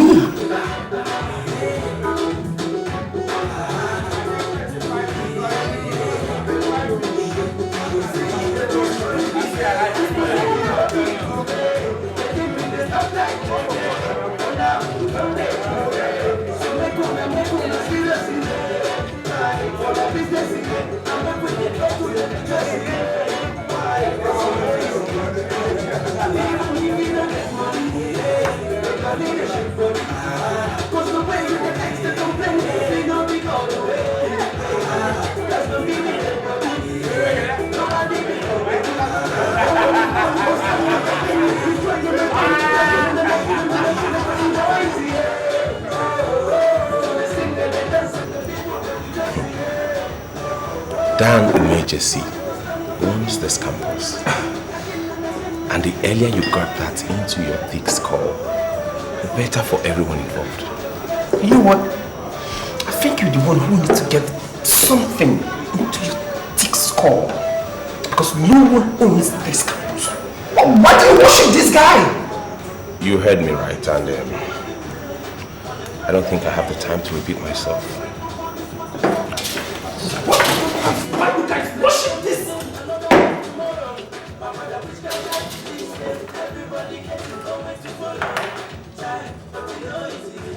Vicker, I want you to look at me. I'm looking. No. Take a good clean look at the face and this really, really big up. Because I'll turn. I'm turning. Keep looking, boy. Really, really keep looking. Into this party with. She's not any beautiful than I am, so what the hell? Is that why you brought me here? I want to know why you ditched me for her. I am practically throwing myself at you. What does a girl like me have to do to get your attention? We didn't even do anything in the first place. How could I have ditched you?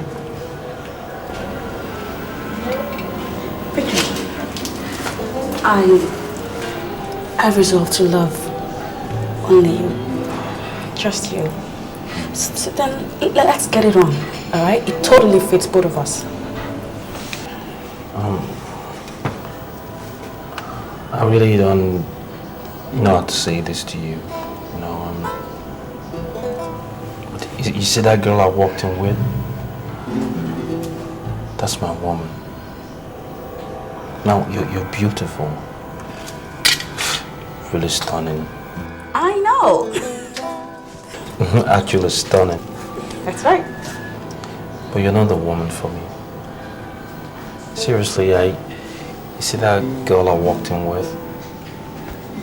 That's my whole life right there. I love her, alright? She's completely captured my heart. And I can't bring myself to feel anything for anybody. Now, I'm not worried about you. Really, I feel a woman that's pretty and smart and obviously as resourceful as you will find someone. But that's just the way it is. I'm really sorry. I need to get back to the party before she begins slow for me.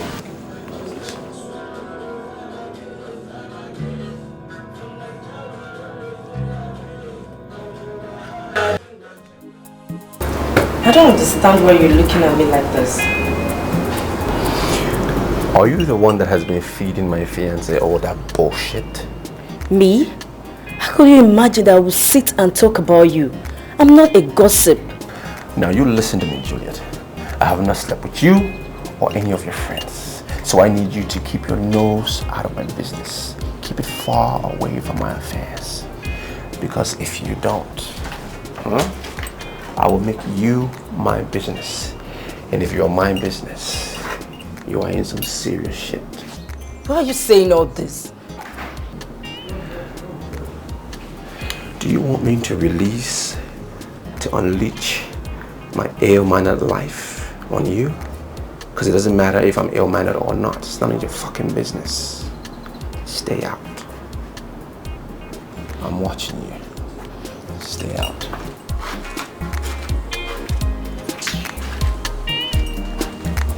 Got my eyes on you.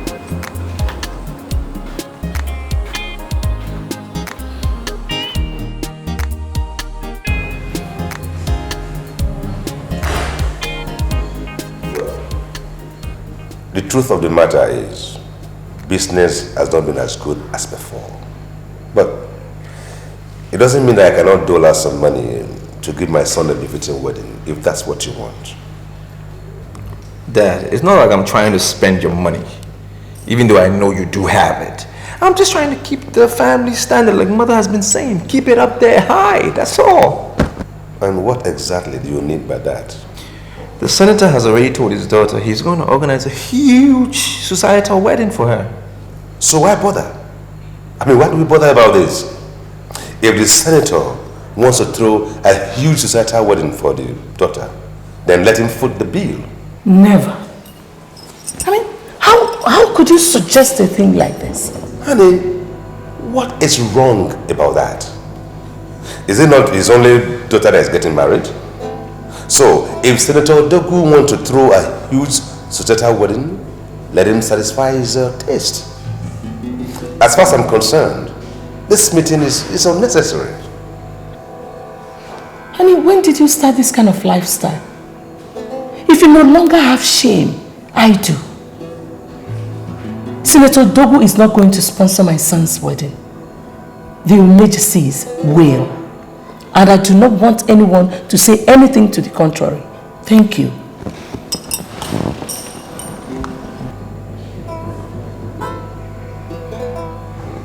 Okay, then let's go for Cindy's suggestion. I mean, she said her mother wants her to get a very moderate wedding. How about that? Who is her mother? Is it not that low-class lady Senator Odogu married from Ozalono? She has no son name. That's why she's suggesting such a low-class wedding. Honey, a man must have fathered that woman. Do not castigate her. Maybe she just understands the current economic meltdown. Now you listen to me, Umejesi. Senator Dogu is not going to sponsor my son's wedding. You will. I want that wedding to be one in town. Please. You amaze me. You amaze me no end. Are you not the same woman I just told that business has not been as good as before? Then expand your tentacles and raise money. Two great families are getting married. We're going to paint this town red. Or don't you know that the whole world is watching? I see. I see.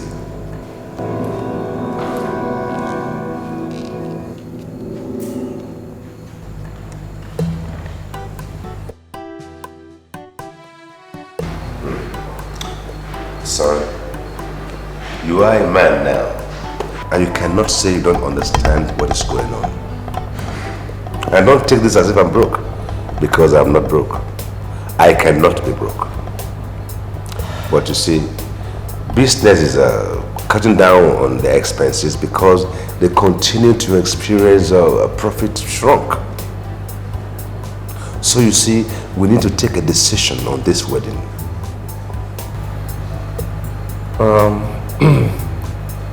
Can we take a decision without Mother? Exactly. It is your life. I will retire from active business very soon, and you are going to take over this business. I'm very sure you don't want to expend all your fortune on a wedding. What I think is going to cost you about 10 million naira, you know, and I don't think 10 million naira taken out of your tail will collapse any of your businesses. Now I can see that you don't even understand half of what your mother is planning. 10 million naira is not even enough to take care of the flight tickets of the guests coming from the US alone. Not to talk of the hotels in this area where we have booked all the rooms for the minimum of 2 days. See, now that alone is worth more than 10 million naira. Now there are so many things that are being planned that I believe that is to the extreme and even frivolous. So I think we need to take a decision so we can confront your mother.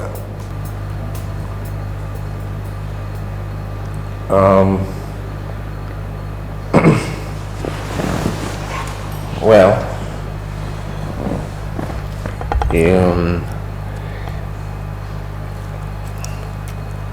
well, I think I'll go with what mother said.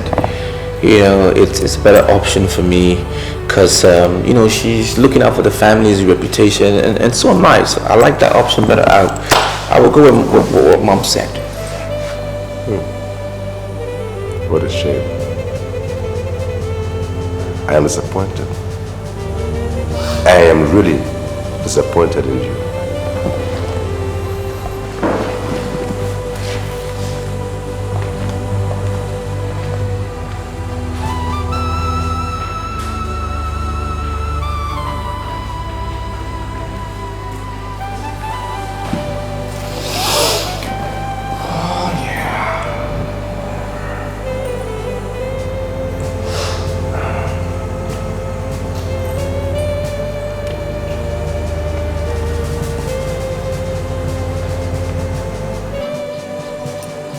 Like how many guests are you inviting from the US?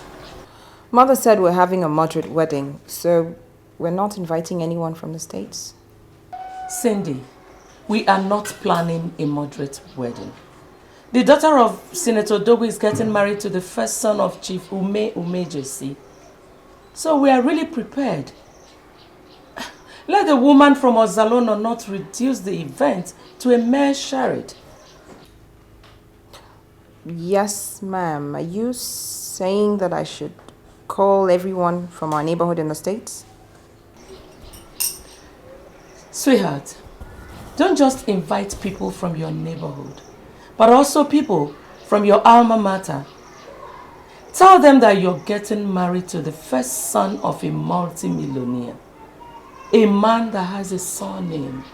Nwokenwelafa. Tell them that we are going to meet all their needs, okay? Yes, ma'am. I will call them immediately. Okay, darling. One more thing, Cindy. I want you to know that I'm your mother now. You really have to get used to my ways. So the woman from Ozalono should not be in charge anymore. I will be the one to dictate the pace now, okay? Noted, ma'am. I will... Understood. All right, sweetie. Yeah. Yeah, bye. Sorry, I had to take that call. So what is all this? Why are you angry? Why did you have to tell Dan that I've been the one telling you about him? Sorry? I didn't tell him anything. So how did he get to know? Huh? He confronted me. He ordered me to stay away from his fiancée. Huh? He's not a spirit to know that I'll be the one telling you about his temperament. If it's not that you told him all I have said.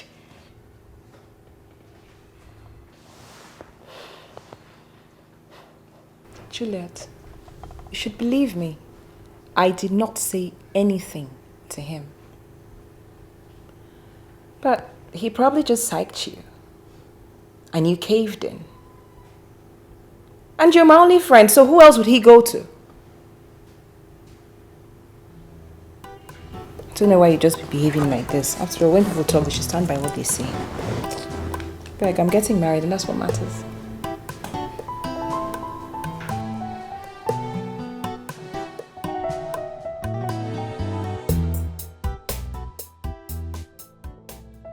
Remember the night when you were talking to Florence?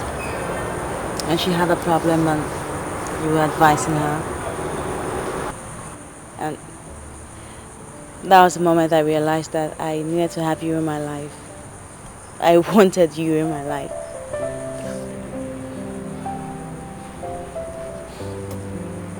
For me, I think the moment I realized you're the woman for me was when I walked into Prof's office. It was... so I feel I was sucked in the face, you know? It's crazy. I've seen a lot of women on this campus. I've never felt any woman before. For the first time I was not only seeing a woman, I was feeling her. So, Do you think that we have a future together? I don't think we have a future together. I know we have a future together. You have forgotten what your mother said about me when I went home with Daniel. To her, I wasn't good enough for Daniel. I was low class, my father is a goldsmith, and I was not up to your standard. I had no surname. Do you think that'll be different in your case? I'm Victor, not Dan. My mother means well, don't get me wrong. She's fought long and hard to protect her family, and she's still doing the same. She thinks it's some kind of battle for supremacy. I don't understand it. But my mother has never, ever taken any decision for me. And she's not going to start now. I think you're the woman for me. If you think I'm man enough for you, then we'll find every obstacle surmountable. You're everything that I've ever wanted in a man. I love you so much, Victor. So much. I love you too, baby. Hey! Hey! What are you doing? Huh? What are you doing here with my brother? Huh? What are you doing here with my brother? Has my mother not told you that you cannot be a part of this family? Now you want to sneak in through with him? Dan, what is the problem? What do you mean, what is the problem? I've messed with this girl, man. We're brothers. We should stick together. I messed with her. I know her inside out. Let's stick together. No, you don't, Dan. I know what you mean by mess. You don't know her like that. Come on. Nothing happened between both of you. I know this. Why are you trying to cause problems? Look, she's from a low family. Low class, cheap girl. That's what she is. We are from a high class, man. Keep the standard high. What's wrong with you? You know I don't play that background surname nonsense you play with mom. That's your thing, not mine. Dan, I made this choice. This is the woman for me. Why don't you just respect it and leave us alone? Come on. Hey, whoa. You gonna walk off with her? You gonna walk off whilst I'm standing here with her? The cheap girl? Damn it, Dan. You're getting married in 2 weeks. Am I all up in your grill? No. Mother made that choice for you. Mark my words. That woman will ruin you. I won't let you ruin mine. Class or no class, this is the woman for me. I've made my choice. You wanna stoop low? It's okay, bro. It's okay. I got you.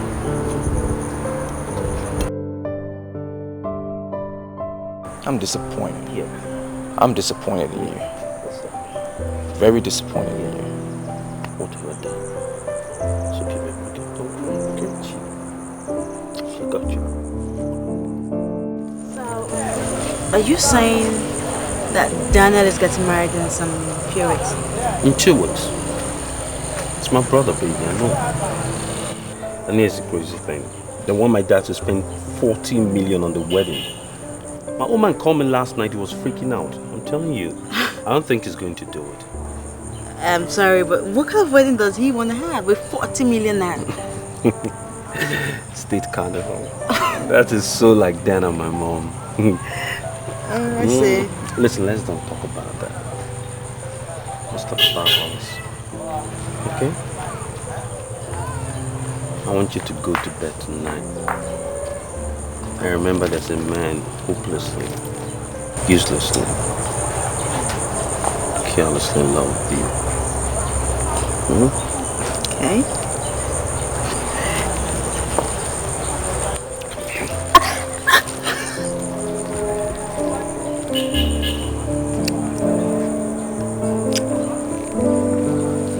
My daughter told me that you asked her to invite all her friends from the US, that you are going to fill the cost.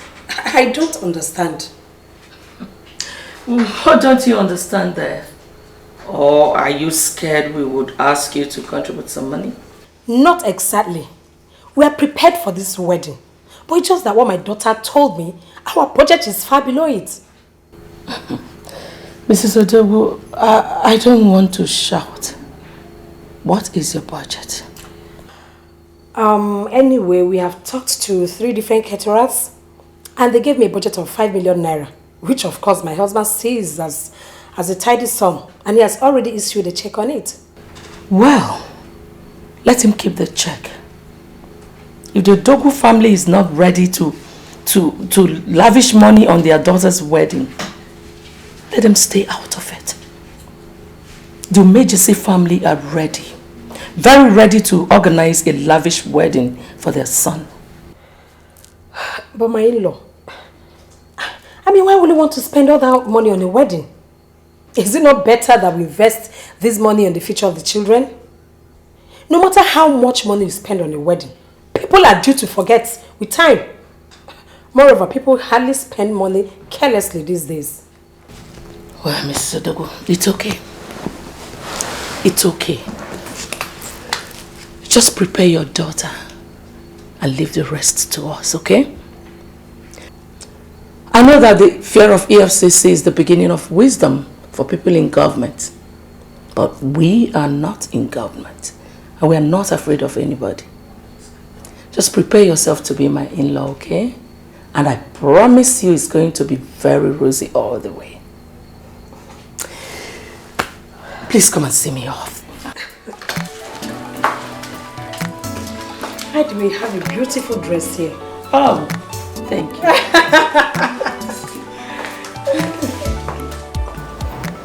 I heard you guys took a watch from him. That was what he said. Where is the watch? How come you guys never told me about the watch, huh? We have seen you with more than 3 different Rolex watches. So, we believe you don't have anything to do with the watch. You don't need the watch. Where is the watch? I said, where is the watch? So we sold the watch. We sold the watch to Alhaji Ibusa. When you sold the watch? Yes, sir. Come here. Come here. Come. First son of Chief Umejesi. That's me. You should have found out from every door here before coming to arrest me. You should have found out who you're coming to arrest. You know? Men like you in black, sorry asses like you cannot arrest me. Abort this mission. Otherwise, I will send your sorry ass to that farm settlement. Do you know it? Oh, no. And I know you will die of malaria because you will be so redundant you wouldn't even know what to do with your freaking life. Well, sorry, sir. Yeah, boss, let's go. What did I hear you say? Arrest me. Officer, what are you talking about? This guy has illegal weapons possession and you're letting him go? Listen, go and bring your father's order to come and arrest him. We don't want to be transferred to a farm settlement. Fine! You're scared of malaria, right? Let's go! You are losing your job! You know what? I'm not done with you. I am not done with you. I will let you know who I am. I am the governor's son. That is who I am. Yeah. I'm scared. All of you. Arrest me. Now put your toe between your ass and get Bye, man! I am the governor's son. Don't forget that. I'm a sprung your face. They know me. Everybody knows me. Step aside. I'm Daniel. Umejesi is the name. Cause I gotta be a solid. Find out. Some black ass policeman. See, my daughter, one thing I've learned over the years is never to underestimate anyone. See, Chief Umejesi is rich and quite known in the land. So much so that a lot of people erroneously concluded that I must have been the son of a millionaire. That is very far from the truth. You see, the truth is, my beloved father, until his death, he was nothing but a taxi driver. See, I tell you this background to let you know that the fact that you are a daughter of a goldsmith does not bother me. And now that my son has brought you home as the woman he wants to marry, I give my blessings. it shall be well with you. Just remember, take him as your head, and that you are nothing without your head, and it shall be well with you.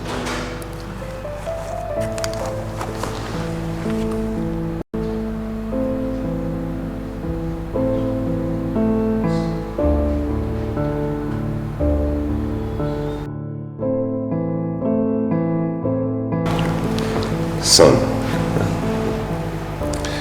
something tells me she will make you a good woman. I think she's quite a honorable one. Now, you are not the first child of this family, but by the virtue of the fact that you do listen, then that will take you a long way and far in life. Now, your mother will come up with some opposition and a lot of wide accusations, but always follow your heart. It will take you far in life. And remember that you have my blessing, and that fatherly blessing will take you far in life. I love you, Dad. I love you too, son. I really do appreciate it. Well, make yourself comfortable now.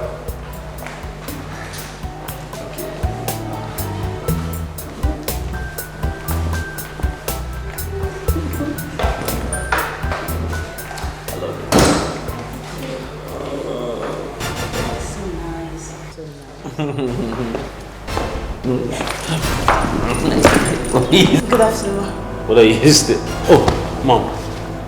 Wait a minute. Are you not the same girl I walked out of this house the other time? What are you doing here again? She's with me, Mom. I brought her to meet Father. Just gave his blessings to us. We're getting married. Impossible. Victor, why do you want to bring shame upon this family? How dare you present the daughter of a wretched goldsmith to us?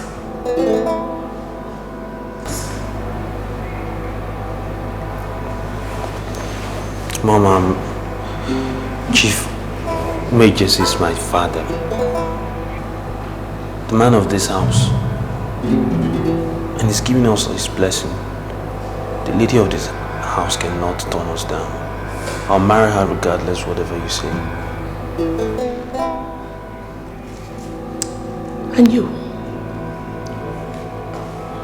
Why are you bent on ending up in this family? Following my sons one after the other. I'm not, but I met them coincidentally. I didn't know they were your sons. Tell that your native doctor that his juju did not work. Because you cannot end up here. Never. Mom, was your family rich? What is that supposed to mean? Exactly what it means. Come on, Mom, let's don't start this. Why are you treating me like an outsider? I know the background here. Dad had humble beginnings. Yours was even far more humble. I mean, Granddad didn't have a big surname or some societal status or anything like that. He was poor. So were you. So look at all this. Look at what he turned his life into from sheer hard work and determination. Why are you trying to derogate a young woman with a first class in business administration? What did she do to you? What will she do to impress you? So you now talk back at me. Just because of this low life you parade around as your fiancé. I'm going to marry this woman, Mom. Really? Someday you'll get used to it. Okay.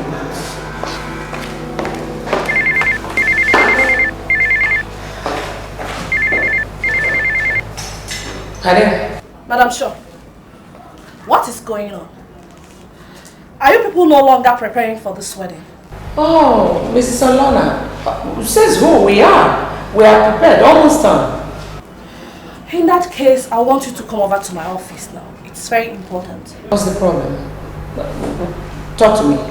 Please, if you can come over to my office, I would prefer that. It is not a thing we can discuss on the phone. Okay, I'll be on my way now.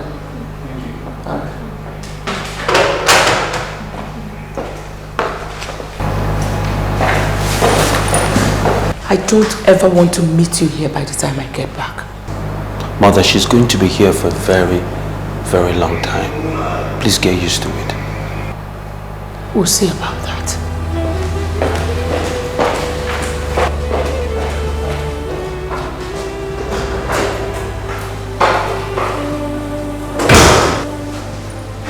Sit down. Listen to me. Listen to me. Look at me. What did that tell you? What did that tell you? This is going to happen and to keep happening. You understand me? You need to stay firm. Okay? Dad said, has he given you his blessings or not? He has. And there's nothing to worry about. Come here. Bless you.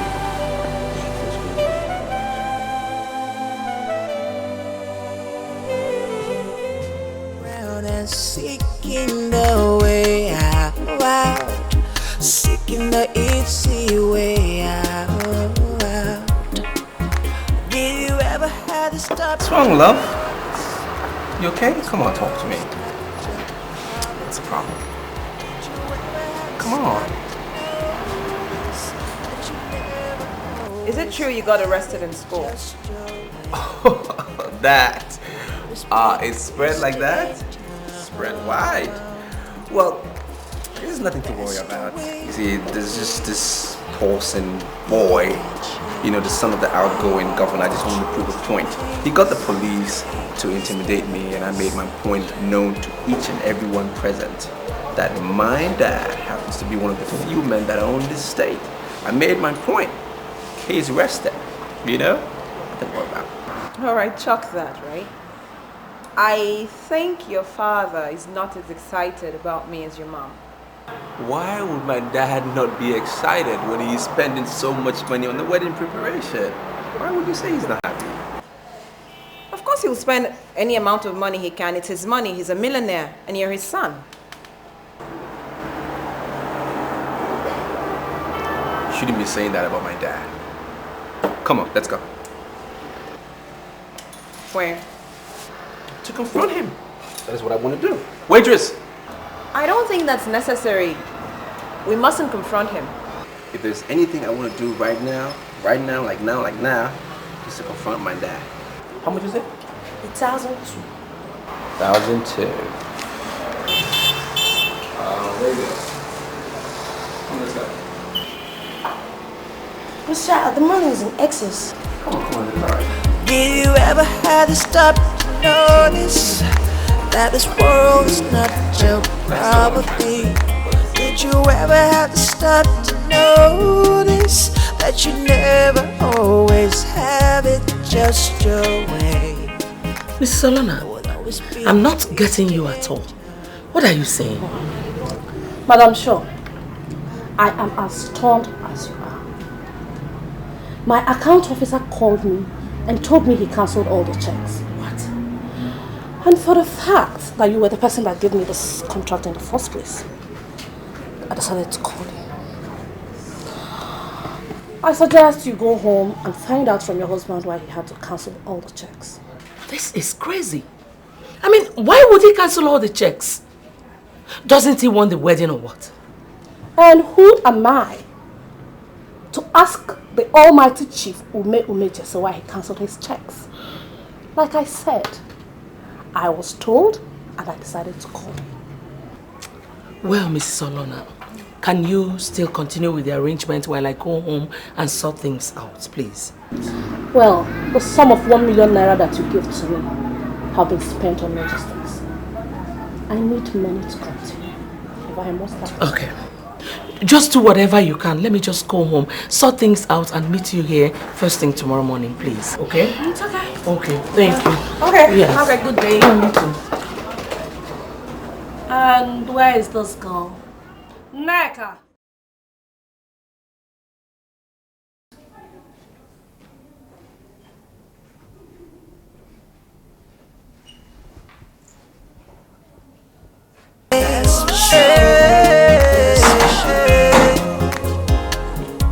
Why did you cancel those checks? Good name is better than Ume, Get up from that bed and tell me why you cancelled the checks. Umejesi. Tell me why you made such an unpopular move. Why did you cancel the checks? Ume? Get up. Get Ume. Ume, why did you...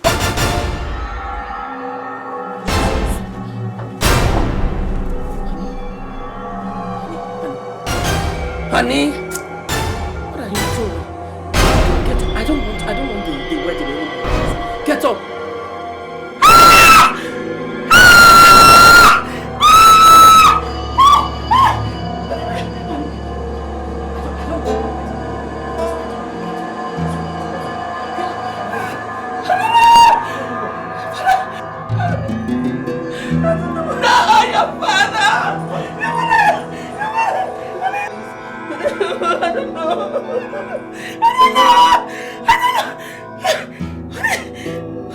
Honey, please. Honey, get up. I don't know what your father is doing. I don't know what your father is doing. I don't know what is happening. Get up. I don't want it.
Shed tears all you want, Mother.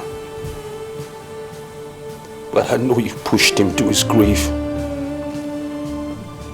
And as long as I live, I will never forgive you.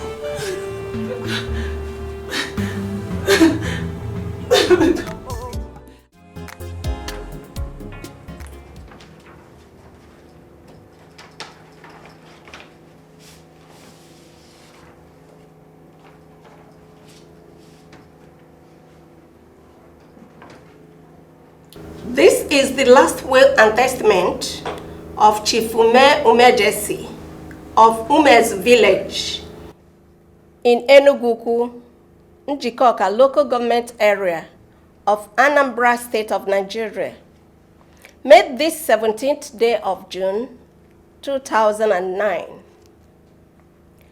I, Chief Umejesi, hereby appoint Barrister Dimba Akpambo of Akpambo Chambers as executors of my last will and testament.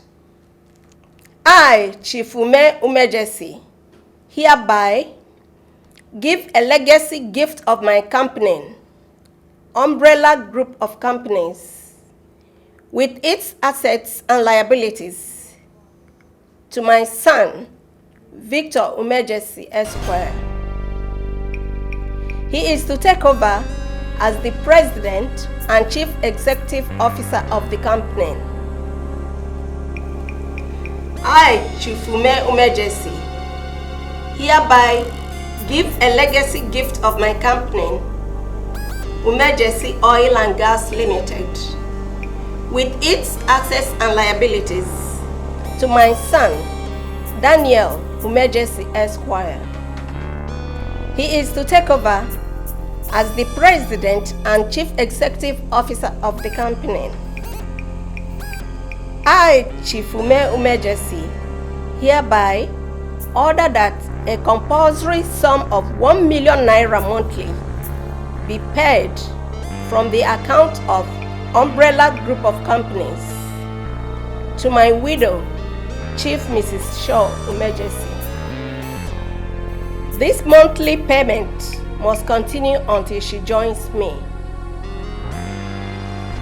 All my descendants must continue to live in the castle, known as Umejesi Castle, pending when any of them decides to vacate for another house. In witness whereof, Chief Umejesi hereby append his sign and seal, the day, month, and year first above written. That is the will.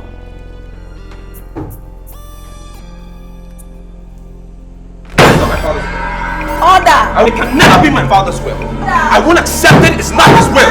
Young man, take it easy. You're in court premises. Sit down.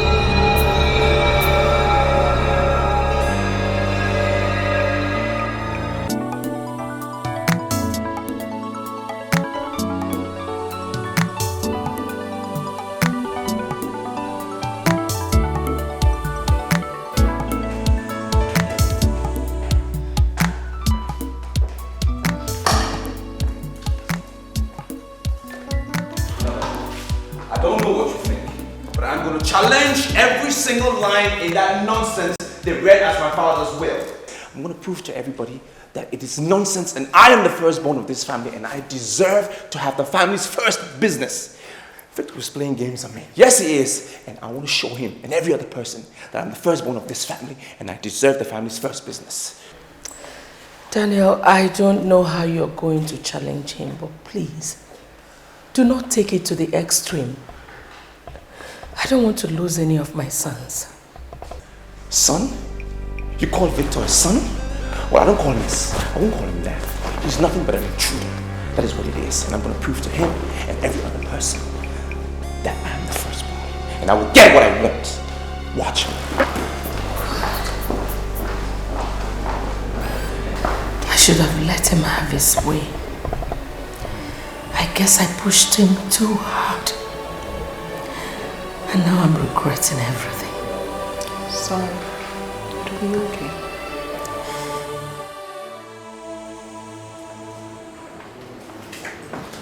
If I tell you the way forward, would you listen to me? Depends on what you say. You should call a family meeting. Your brother is an honorable man. He would listen to the voice of reason.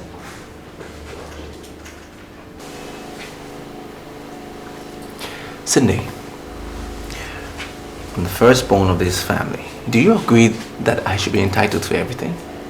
Mm-hmm. I understand that perfectly well. I do. But you had the wishes of the dead. I may not know a lot of things, but I do know you do not go against their wishes. Whose side are you on? Theirs or mine? Your mother, the self-acclaimed Madam Shaw, is the problem we have in this family. And I say it's high time we dealt with her. You're telling me to my face that we should deal with my mother? What does that mean? Your mother, you've always listened to her. Even when you perceived that what she was telling you was wrong. Small wonder your father treated you as a woman. I say you deal with her now, or she'll bring you to your ruins. Do you know, this is the same woman that saw you good enough to be a daughter-in-law and got us married. And you're saying we should deal with her? We should sort her out? Meaning what? If you must know, your mother has this domineering attitude that I find extremely disgusting. All she wants is to be in the position of power and authority. I say we deal with her now, because she has nothing to offer.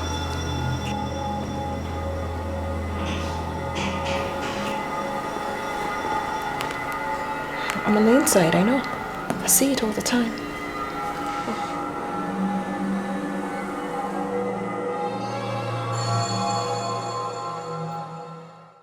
Victor, have you ever wondered why they call me Madame Shaw?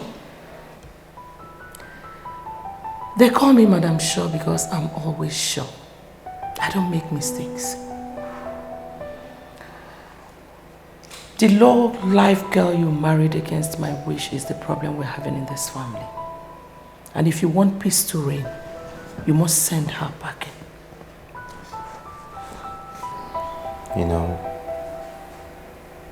I believe Father said it best when he said, you will never understand the end of your problems if you don't understand its beginnings. Victor, I am telling you what to do and you're giving me proverbs.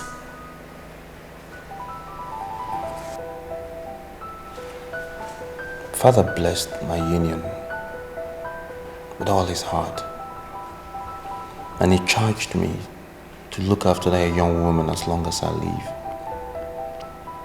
It's a responsibility that I'm willing to take as long as I live, Mother. My wife is not a problem. She will never be a problem. We need to get together as one, tolerate each other, live with each other so this family can stand firmly. Victor, if your plan is to indirectly make me accept the low-class girl you married against my wish, then you must be joking. It will not work.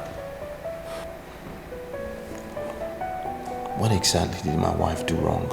She is a nobody.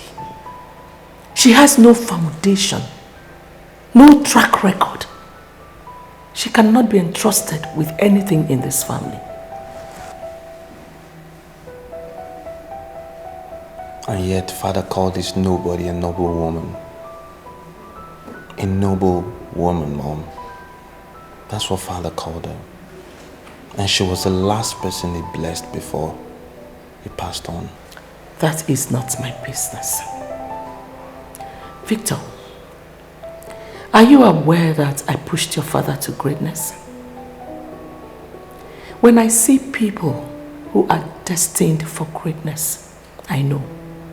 And your Millicent, or whatever you call her, is not one of them.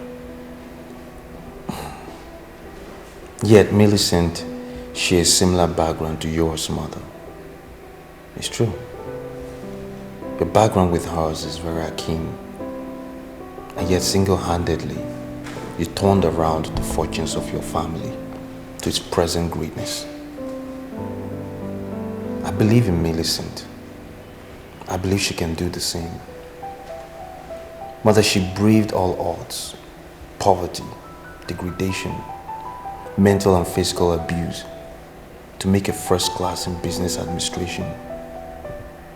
Even now as we speak, she has revolutionary ideas that is going to turn the fortunes of this company around. How dare you tell me that the daughter of a wretched Otocha-based goldsmith will be the one to turn my company around? Let her go and turn around her miserable family before thinking of what else to turn around. I've listened to Dad's testament and last will, and I'm going to stick to it to the letter.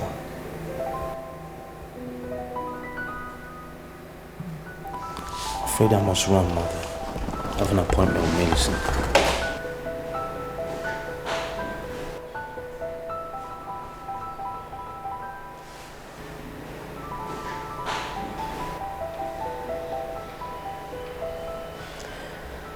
Everyone now talks back at me.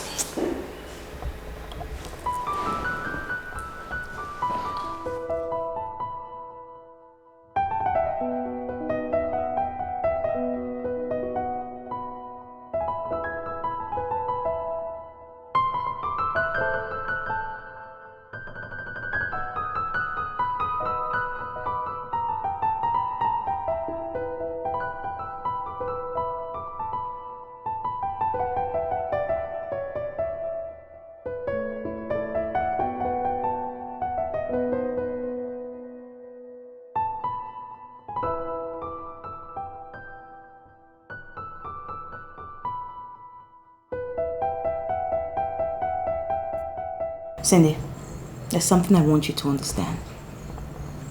We are the two women that were married into this family. And I see us as a future. I want us to resolve on how to proceed to making this family a better one. In what way? First of all, your husband sees my husband as a traitor. He once called him an intruder. But deep down in my heart, I know that he did not mean it. He only said it because he was upset. Cindy, we are the ones saddled with the responsibility of making this family a better one. It is our responsibility to manage the two brothers. Let's do our work. I strongly believe that the only problem we have in this house is our mother-in-law. And we've got to face her. We've got to confront her. No matter the situation, I don't think it would be wise for us to confront her. At all. It's not the best thing to do. Millicent, are you telling me you're not aware of our antiques? No, I'm not saying that. I will agree with you if you say that she's adopted this way of life that... I don't know what to say. But we would not take it away from her. That all she wants is the happiness, the well-being of her children.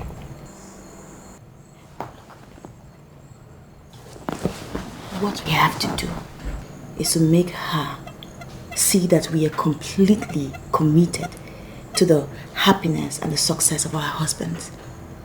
And she will change. To an extent, I'll agree with you. But our mother-in-law is a busybody and a troublemaker at that. And the only way to deal with people like her is to confront them. I'm sorry, Shindy, I would not be part of that. No, I won't. Look, this family is now facing a terrible time where trust has become very elusive. We cannot afford to confront Madam Shaw. And do not forget, she is still the lady of this castle. And she deserves all our respect despite whatever she does. Cindy, listen to me. Instead of you to put so much energy into this confrontation thing, why don't you turn that energy into good use?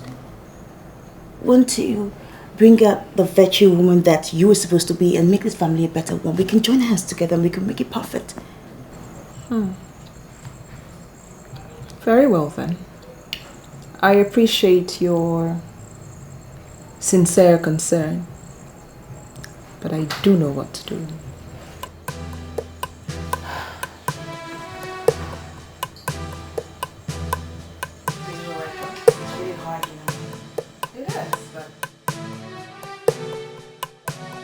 Dan, what you're asking me to do is tantamount to disobeying the dead. Father willed umbrella group of companies to me and bequeathed Umejesi oil and gas to you. Now you're asking me to do the legal impossible and begin to exchange them? It's not possible. Victor, do you know I'm the firstborn? I'm the elder here, and I need to take care of the family's first business. I need to be in charge of umbrella group of companies and not just manage Umejesi oil and gas. It's not my portion. It's like settling for less. Why would anybody want me to do that? I saw Cindy Odogu and proposed to her on your behalf. In fact, I married her for you. She's no longer what I bargained for. So you're starting her divorce process tomorrow. Mother, I'm in the middle of a very important conversation. And why would you even want me to divorce Cindy? You will divorce Cindy because she's an idiot that must not be tolerated. She's not what I bargained for. She has overstayed her welcome in this family and she must be thrown out. Victor, talk to your mother. Cindy is my wife. You need to watch your utterances. Hey! Dan, you listen to me. Cindy Odogwu remains a terrible mistake in this family, and I want her out immediately. What's wrong with this woman? What's wrong with your mother? She's always causing problems. Always. My mother? Well, my mother happened to think you're helpless without her. That you're not man enough to handle your issues alone. And that is why she can barge in and say those things about your wife and walk out. So when you're ready to handle your issues like a man, perhaps my mother will leave you alone. Having said that, you two know how you resolve your issues all the time. When you're ready to handle your issues as a man, I have spoken as a man. I'm going home to my wife to be a man. Think about it.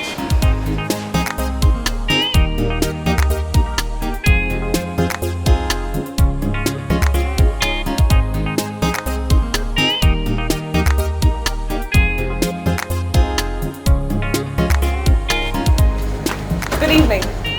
You do not have the right to use that word good because you don't know the name. Meaning? The only person who can correct a mistake is the person who made that mistake. Why are you sounding like this? As your daughter-in-law, don't I deserve a bit of courtesy when I'm being addressed? Cindy, you are leaving my house first thing tomorrow morning. Wait a minute, Madam Shaw. You just called me by my name? What do you mean I'm leaving your house tomorrow morning? Are you in any way trying to get me angry? Cindy, I brought you into this house because I thought you had manners. But now I've realized that you are not a wife material, so you must leave. And I, the daughter of a senator, a millionaire, will tell you that I do not have time for busybodies like you.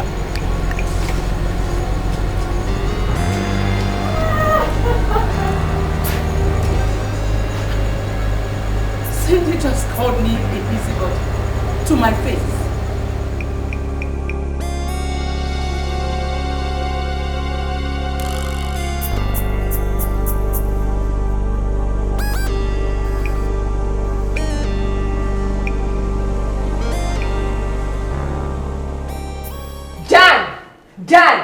Dan! Oh, there you are. Get up and listen to me. I've had enough of the insults in this house. You get up and listen to me because we've got to solve this right now. I've had it. Now, Cindy, I want you to listen to me. There are too many things getting awkward for me and I don't need you to compound it. Now, why are you shouting? Your mother is leaving this house tomorrow and that is my decision. Nobody, least of all you, will stop me or ask me questions.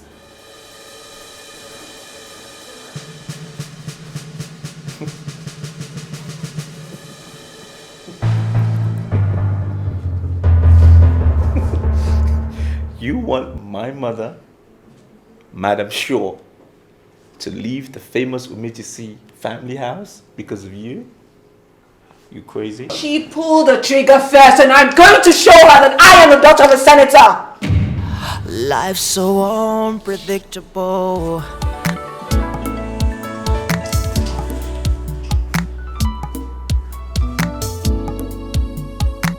Mrs. Umejesi, don't you think you're calling the wrong person?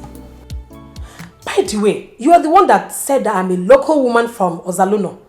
Why not discuss your problem with a local woman? If you do not want to bury your daughter, just call her this minute and ask her to leave my house this night. And you think you can kill Cindy? Are you underestimating my powers? I was the one who married that uncultured daughter of yours. And I can deal with her anytime. Then if you know you're marrying an uncultured girl, why don't you bend her so that she'll do what you want? Don't ever call me to discuss Cindy again, okay? My daughter is a vibrant woman that knows what being a lady is all about. And she does not take rubbish from anybody.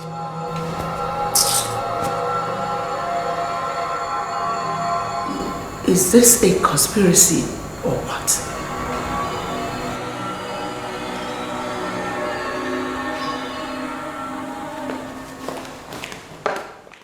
I had a discussion with Cindy today, and she says that the best way forward is to confront your mother. You know, I'm beginning to think Cindy is a troublemaker. Seriously, I think you should avoid her. Advice is no good at all. Why don't you like her? Maybe I like everybody. But there's just something about her that gives this impression of the surreal, no? Like she's faking it. Now, apart from the fact she graduated from Valparaiso University and her dad is a senator, there's truthfully nothing outstanding about Cindy. That's my opinion. You know, you just called her a troublemaker. That's exactly the same thing that she called your mom. She thinks that your mom is the head of all the problems that we have in this house, and that's why she advises that we confront her.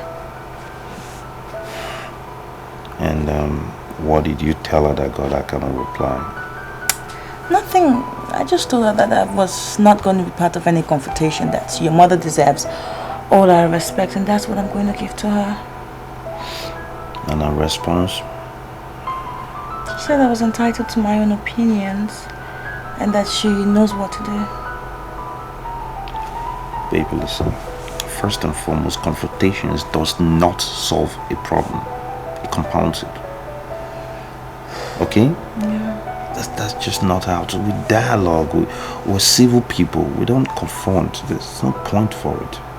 Anybody that will advise you anything in that sort, it just don't mean well. Okay? Yes, baby.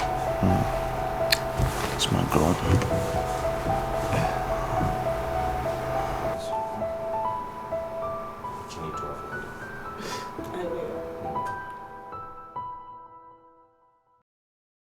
The general impression in this house is that we have too many housekeepers. So, that's why I've called this, so we can have a downsizing. Madam, I don't understand, sir. I put ma. I believe in mutual agreements. So, I've called you all here so we can have, you know, an understanding. Madam, is there a way you can break it down for us to understand? Can you tell me one good reason, or can you give me a reason why these people are still working here, considering the fact that the economic meltdown is affecting us so badly? Madam, maybe they didn't tell you. We are answerable to Chief Mrs. Shaw Umejesi, the lady of this house. And she has never told us that our services are no longer required. Moreover, I don't know the connection we have with the much advertised global economic meltdown. I don't know. And what is your name? Okeke. Okeke Ubako, to be precise. Okeke Ndukumo, Onyo Gadele Monye Luo. Oh, shut up! You're fired! Eh? Is that the way they fire? You just wake up, you say you fire. Listen, I have a contract. Go in and pack your things and leave this house. There is a running contract. It is going to expire February next year. 28th of February next year. Are you marking the date? Listen, not only me. All these people that are standing here, all of us are on running contracts. So you cannot just wake up and say you have fired somebody. Our contract is very big. Listen, I am married to the first son of late Chief Umejesi. I run this house. And any contract you have is null and void. An idiot who has been fired cannot fire anybody. You have refused to humble yourself and learn the protocol of this castle. Status quo maintained. Go back to your points of duty. Thank you. Thank you. What was that? Are you trying to belittle me in front of yourself? Okay, go. They were employed by my husband, and you do not have any right whatsoever to fire any of them. Really? We shall see. I'm waiting.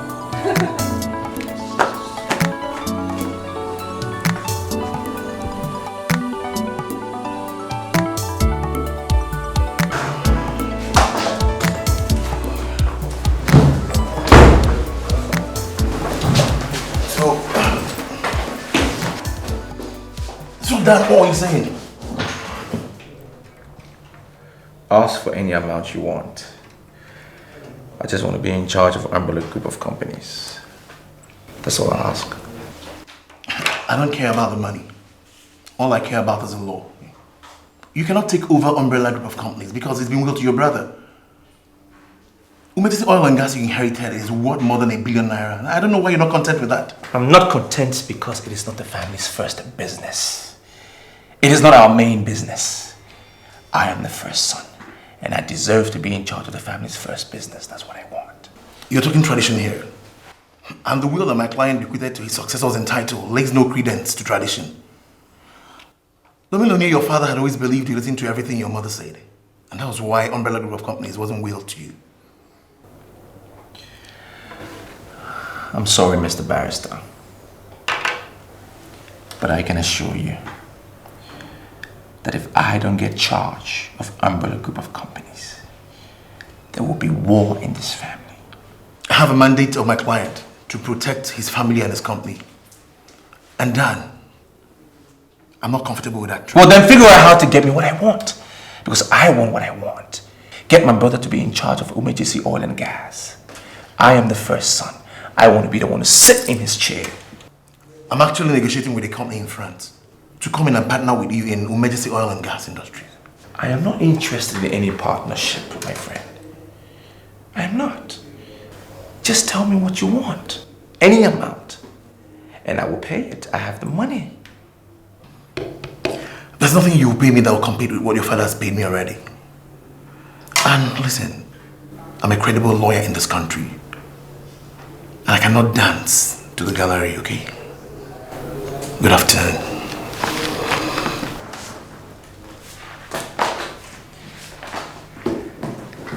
Fair enough. Well, just know that you are not the only legal brain in this country. I will speak to other lawyers. This is not the end of it.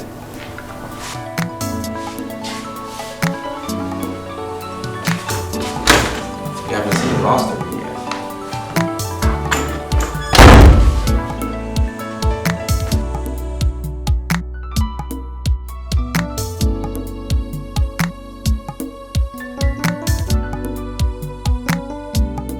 Mr. Kumkwon.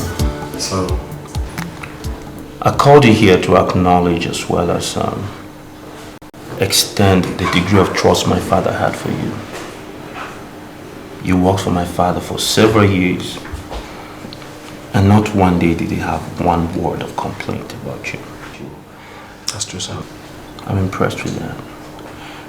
It's a resume all on its own, you know, and for that reason, I want to retain you here as a senior manager. Thank you very much, sir. As you know, Mr. Konko, I was educated in some of the finest schools in the world.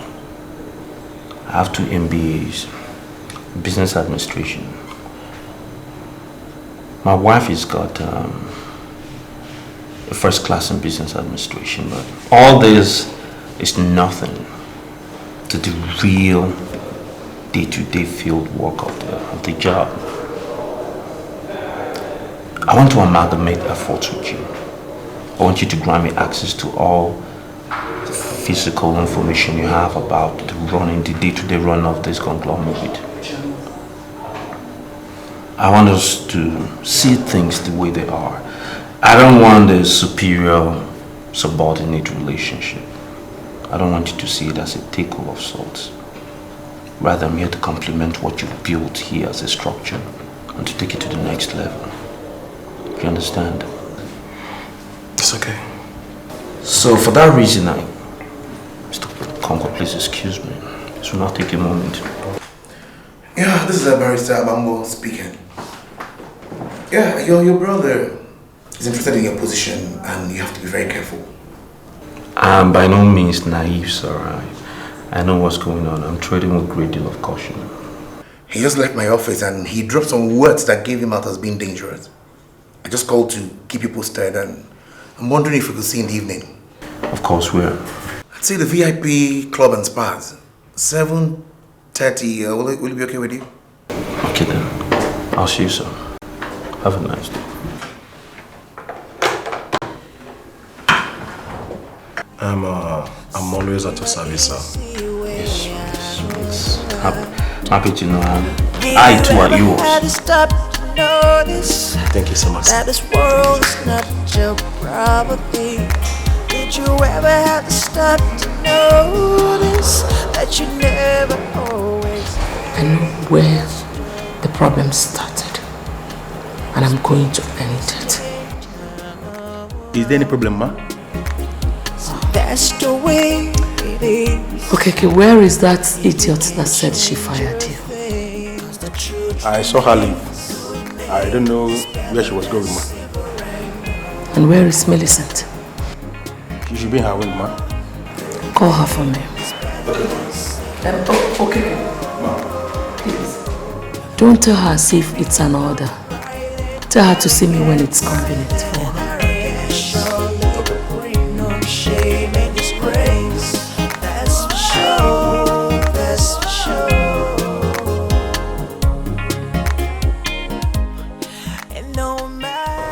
Mr. Okeke, I hope all is well. Yes, everything is okay. See, all the people that are working in this house, the males, the females, we have come to the noble conclusion that you are different from your colleague. I am sorry, I don't understand what you're talking about. Who are my colleagues? No, I didn't say colleagues as in many. I said only one colleague as in one. But another time we can continue with that very discussion. But you see, Madame asked me to come and call you. She said that you don't have to be in a hurry. In fact, she was very emphatic that you have to come at your convenient time. My mother-in-law asked you to call me. Yes, your mother-in-law. Do you know Madame Shaw? Do you know why we call her Madame Shaw? She is the only woman on earth that knows where she's coming from and where she's going. She's always sure. Okay, I'm just excited. Just tell her that I'll be behind the next 1 minute, please. Good. She's waiting for you in the central living room. Okay. And I am going to add, when I get there, I am going to inform her that you received this message with a gracious smile. She's smiling again. Thank you very She's much. beginning to smile again. Thank you very much. I will just deliver the message like that. Thank you.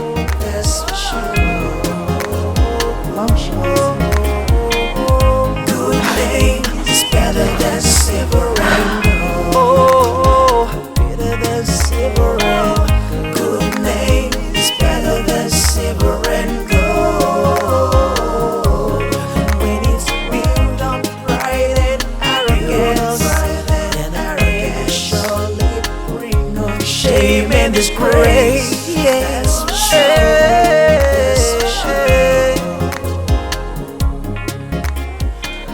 I'm sorry, Mother, but you're confusing me. You don't look okay. Is everything all right? I am bothered. I am bothered! Why? My daughter, are you sure you have what it takes to square up to that woman? Are you sure? Mother, she was the one who stepped up to me first. I'm not going to fold my arms and watch that woman turn me into a second fiddle. I was told that woman is very fetish. And I wonder if you know that about her. Honestly, Mother, that's her beeswax. She can threaten everybody with her domineering antics, but certainly not me. Her intention is to assume, or rather, frighten everybody and assume perfect control over the family. Mother, I will tell her that it's not an easy road.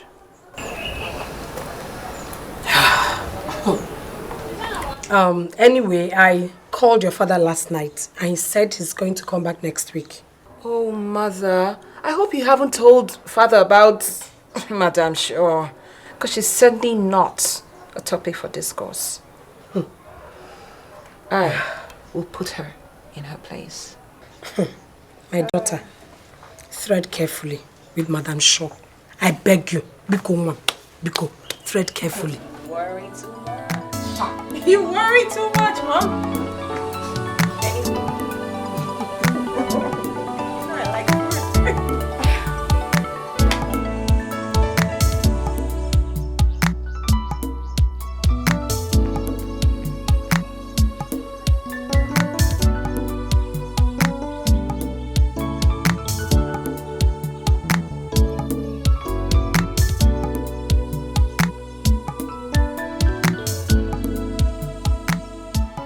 I'm sorry, ma, but she was the one that called for the meeting.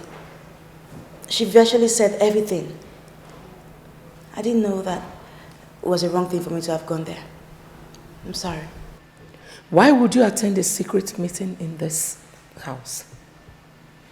Are you not aware that I'm the one in charge?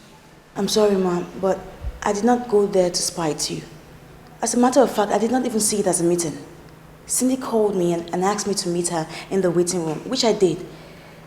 And we sat down and we talked like women who were married to brothers. I'm sorry if this got you angry. It was not my intention. Millicent. Yes, ma'am. Can we work together? I don't understand. Millicent. Forget the fact that I was against you. The issue right now is that you are now living in this house. Are you going to work with me to put her in her place? Mom, I'm not a troublemaker. Millicent, your existence in this house is threatened if you don't work with me. So if you still want to remain relevant, you have to be on my side. Are you ready? Can I have some time to at least think about it? No. I don't believe in afterthoughts.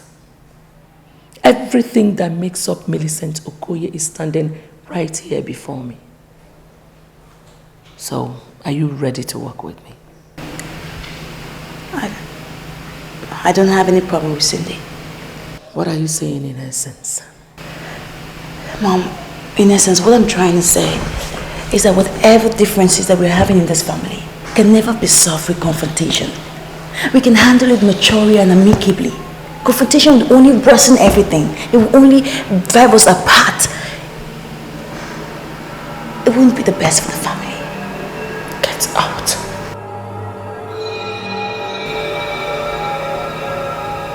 Are you angry because I just told you the truth? Don't you ever make me remember your miserable background. Get out. Thank you. One more thing. If you don't work with me, I will assume you're working against me and I'm going to grind you to a halt. Get out. Thank you. Good name is better than silver and gold. When it's built on pride and arrogance, then arrogance surely bring no shame and disgrace. That's for sure. That's for sure. Madam, wait. No matter what I overheard everything. Please don't ever regret your decision, okay? We are now used to her threat. She is not as dangerous as people tend to believe. I want you to learn how to follow her slowly. And you will realize that she's a very nice woman. Madam Shaw, very nice woman. Yeah. Thank you. So when you cry the song, way beyond every other, remember that you can live alone. Your father's will has been generating some controversies in some quarters recently. A national daily even wrote an editorial comment on it. What do you want? That's why I'm here. I'm here to deal with the controversy. I mean, people have been asking questions about the will because it did not follow the normal, standard African family procedure where the eldest son gets the best of everything. And that is what I want to challenge, that abnormality. That's why I'm here. But I understand that Barrister Akpangbo is your family lawyer and therefore the executor of the will. What about him? It therefore follows that if there was any abnormality in the will, he should resolve it. Why should he be looking for another lawyer when Barrister Akpangbo is still alive? Let me tell you something. I found out that he is from the same village, the same hometown as the girl that my brother just married. It's a mutual conspiracy. And I don't want it. I want him out. I'm sorry to disappoint you, young man. Barrister Akpangbo is too elevated to be involved in such cheap conspiracy. So you call me a liar? Do I look like a liar to you? Look at me. Do I look like a liar? I'm looking at the person of the man you're calling a conspirator. Barrister Akpangbo will not be involved in any manipulations of the will. No, he won't. Do you know what was given to me as the eldest son? I was given to manage only Umejesi Oil and Gas, a company my father created 7 years ago. And my younger brother was given the parent company for him to be the CEO. And that is not right in any ideal situation. Now you just mention your price and I'll pay. Now you're bringing sentiments into this. And you know what? Sentiments are unknown in law. And so I would advise that you go back and see Barrister Akpangbo and ask him what he has to say. He is too learned to be involved in such cheap conspiracy. Okay? Good day. Madam, you were there when the probate officer read the will. So why are you sounding as if you sent a proxy to represent you there? In the absence of my husband, Barrister, I am next in command. Ma'am, that's in some places, okay? What do you mean I'm right in some places? Listen, my husband, the late Chief Umejesi, placed everything in my care. Or are you challenging that? I'm not, okay? Better. But that would have been valid if your late husband had died intestate. That's without a will. But my client left a will. And you were there when the will was read. So I don't understand this whole noise and why you're shouting in my office. Barrister, I pushed my husband to riches. He was a nobody when I met him. So that will that was read couldn't have been my husband's will because he knew he would not place me on salary. Madam, are you saying that the will did not originate from your husband? Definitely not. Then you can go ahead and brief a lawyer, okay? Call a lawyer and both of you can go ahead and challenge it. Shouting in my office cannot neutralize the effectiveness of a legal document that has passed through the whole processes at the probate, madam. It's not possible. Should I tell you the truth, Barrister Akpangbo? I'm all ears, okay? You are a clown. You're just conniving with your sister to hijack my family. But I'm telling you here and now that all your calculations are flawed. Wait, madam, just wait.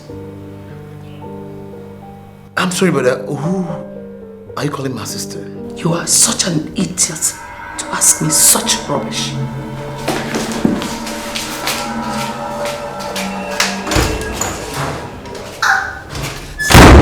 Easy way out.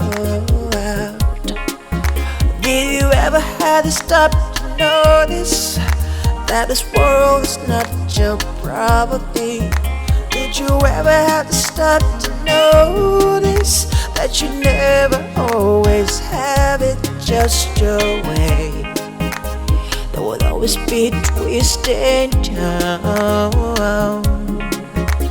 So that's the way it is, and you can't change your thing. 'Cause the truth remains. Good name is better than silver and gold. Good name is better than silver and gold. When it's built on pride and arrogance, then arrogance surely bring on shame and disgrace. That's for sure. That's for sure. Hello? Yeah, hello. The first son of Umejesi is suspecting that his father's will was manipulated. Who told you that? Well, he came to brief me, and he actually wants to challenge the will But I advised him, of course, to go back to you. So why would you turn down the brief? His mother is not leaving my office and I believe they have good money to spend, man. Well, the young man said that the woman his younger brother married was your sister, and therefore he suspects that there is a conspiracy. He must be a jester, because I don't even know the woman. I don't know the woman at all. Well, I advise you call them and resolve this, okay? Solving the problem in the manner they want will be tantamount to my disobeying my client. And I wouldn't want to do that. Okay, Cleanser, why not advise them to challenge the matter in court? You know, you can make good money from it, you know. After all, you're in this town to make money. Yeah, push them to court. I'll love the court to settle this matter once and for all. It's alright then. Talk to you later, man. Okay, no problem. I'll see you later. Well, what can I do? Honestly, Dan, don't you think you're getting angry over nothing? I'm not getting angry for nothing because Okeke told me you had a meeting with my mother and I want to know what you two spoke about. Well, if my meeting with your mother bothers you so much, why don't you just go straight to her and ask her what it was about? Millicent, I don't want to get angry with you. Just tell me what happened between my mother and yourself. That's all I want. It was strictly women's business. Is that right? Okay. What's between you and that barrister friend of yours? Which barrister? You know who I'm talking about, the family lawyer. Well, I don't know him. Oh yeah? Are you not from Otowecha? Then what has that got to do with this? Exactly. You and him, you are from the same village.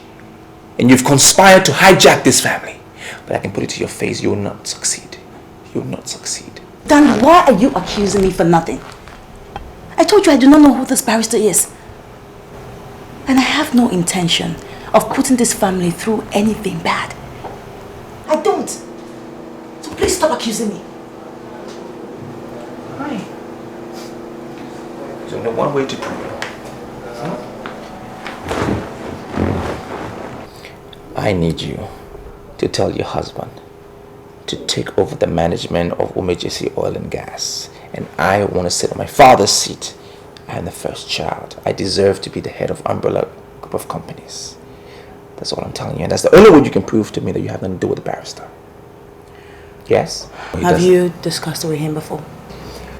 No, he's not willing to listen to me. And that is why you come in the picture. You know, Dan, money is a stranger. It can visit you today, and it could also leave you tomorrow. Don't hang on to it. Millicent, what's your problem? Is it because I allow you to marry my brother? That's why you can sit in front of me and speak in parables as if I'm stupid? What's the meaning of money is a stranger? Very well then. I will discuss what you just told me with my husband. Better. At least he knows exactly what I'm talking about. He knows the true meaning of what you call parables. Look, Dan, my husband loves you more than he loves money.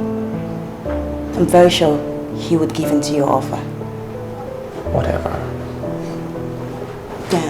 Dan, wait.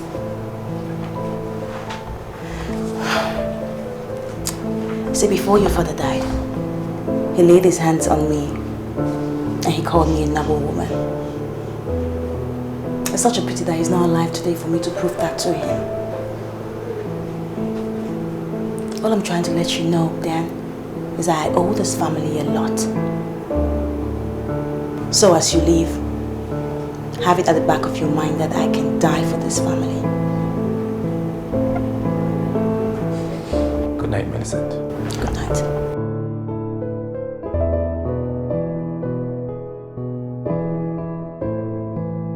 Now, Victor, you listen to me. This matter is very important. And I want you to approach it from the point of law. Mr. Bambo, I can't allow the law to undermine my family. My family is paramount. I cannot adhere to law and lose my only brother. It's not possible. There are times you allow sentiments to override common sense. Times like this. I worked with your father for 13 solid years. And have the boldness to assert that I served him faithfully. Now look into my face and tell me what you want.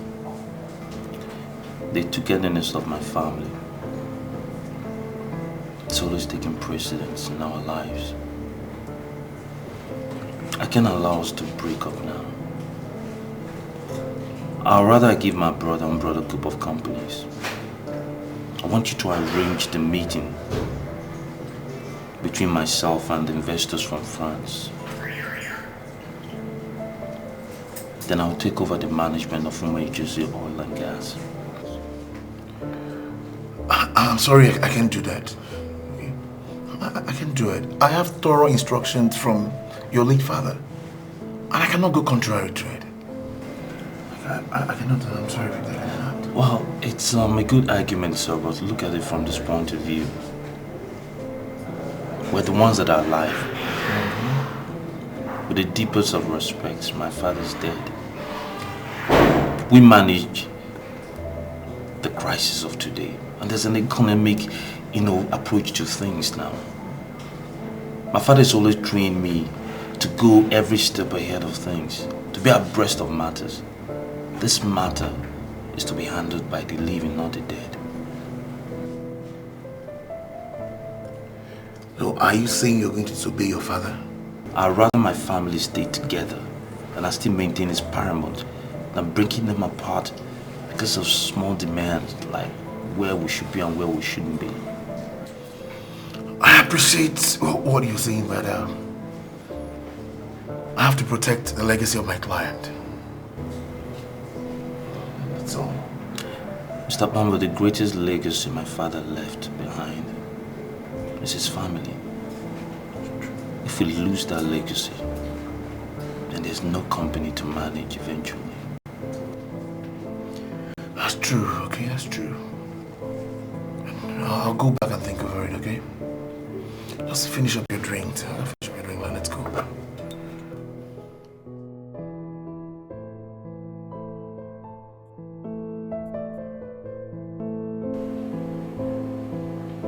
Why are you looking as if I'm not communicating? Look, Cindy, I am more concerned with pressing issues. I need to get back what has been taken away from me by some legal manipulation. And whatever tussle you have, whatever nonsense power tussle you have with my mother doesn't exist to me. Solve it. Are you aware she's still in my path? Well, avoid her path then. She's your mother-in-law, isn't she? Wait a minute, Dan. Are you saying you're not concerned with all those things she's been doing to me? Cindy, we're husband and wife today because of my mother. And you cannot afford to have issues with her. And you can definitely not say that she has to leave this house because she is the madam of Umejesi family house. You can't say that. Then why would she call my mother and tell her that I've got no manners? Why would she do that? Because maybe you don't have manners. You have the onus to prove to her that you do have manners. There are more pressing things at stake. Umbrella group of companies has been taken away from me and I need to figure out how to get it back. Now, whatever squabbles you have with my mother, it's not my concern. It's petty. Solve it. It's your shit. Leave me out. Dan.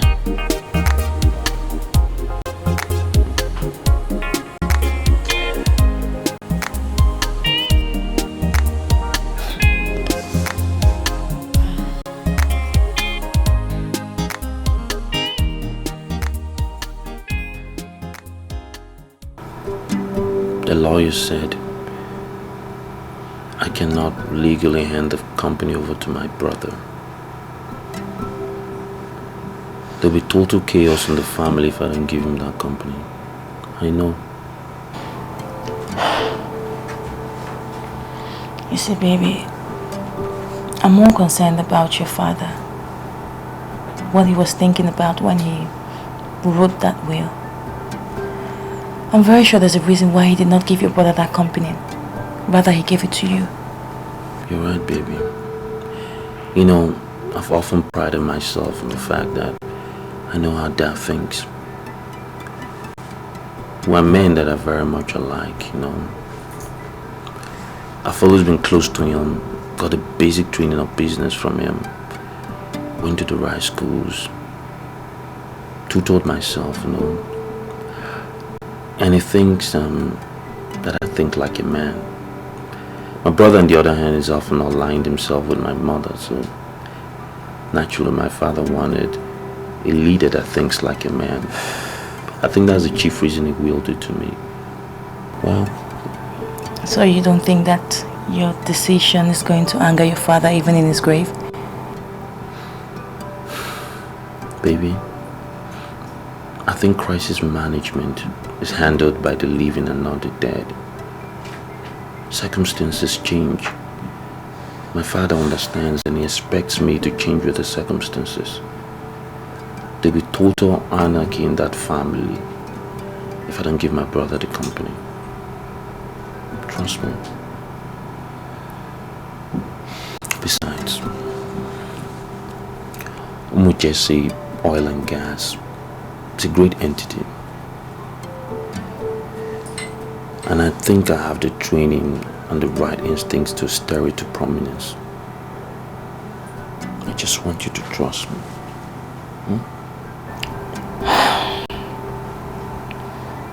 I hope that you still remember that there's a standing order that your mother receives a salary every month, 1 million naira from the umbrella company. So if you want to leave this company now, how are you going to make sure that order stands? Well, it's on order, like you said. It's a standing order. It's legally bound already. So there's nothing to fear. It's inconsequential if I'm at the helm of affairs or my brother. Still going to hold. The account to be funded regardless. There's no fear there, sweetheart. Well, as long as your mother gets what rightfully has. And whichever step that you want to take, I will stand by you. I'll be there for you.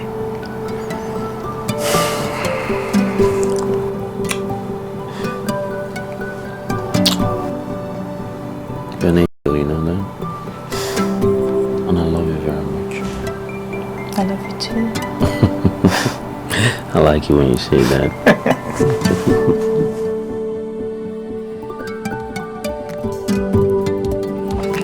Selena, you sign here?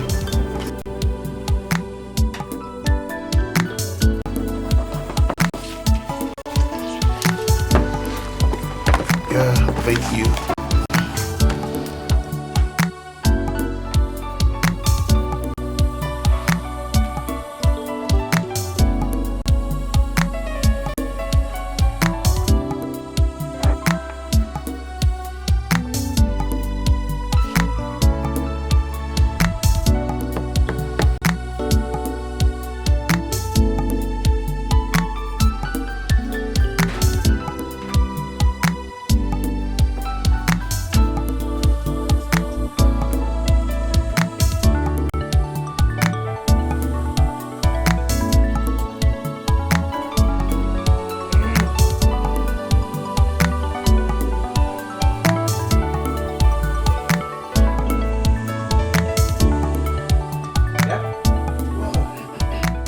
Well, the decisions we've sealed here, with signatures of parties, is mutual and from the heart.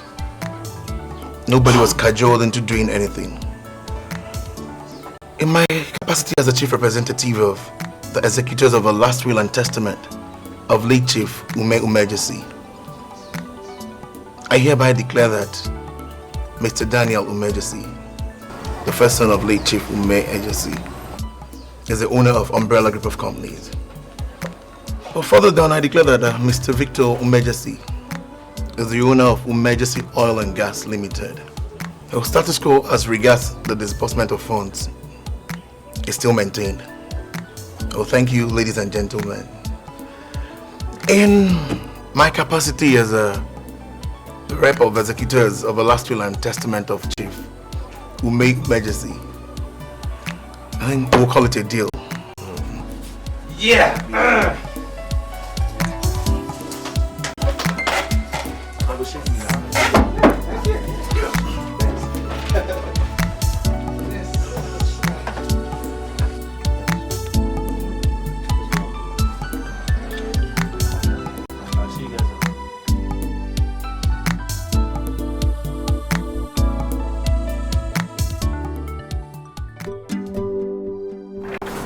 uncomfortable with this. Seriously. Why? Well, the propensity of funding from these French boys is making me a little uncomfortable. Why? Well, to start with, they threw in 50 million euros in the business. And I know the prospect is great and we're doing really well. And just when I was getting a hang of it and I'm planning, you know, how to get ahead, these guys come up with another plan to throw in 50 million euros more. And begin to think in the long run they plan to hijack the company. What's so funny now? Well, Vic, how could you even talk like a child? Look, sweetie, if the investors invested a huge amount of money before and they're coming back to invest more, that should only tell you one thing. They're seeing the future of the company and the business is working really well. So look, sweetie, businesses need money to grow. And the money they're offering is a huge sum of money. Better than you can even borrow from the bank. Okay? Yeah, well, I couldn't agree more. But one must check the background. And possible ulterior motives as well. Remember Dad was always complaining about the economic meltdown, like some 8 years ago, and we're laughing at him? Well, the case is more apparent than ever. The reality is there on the ground.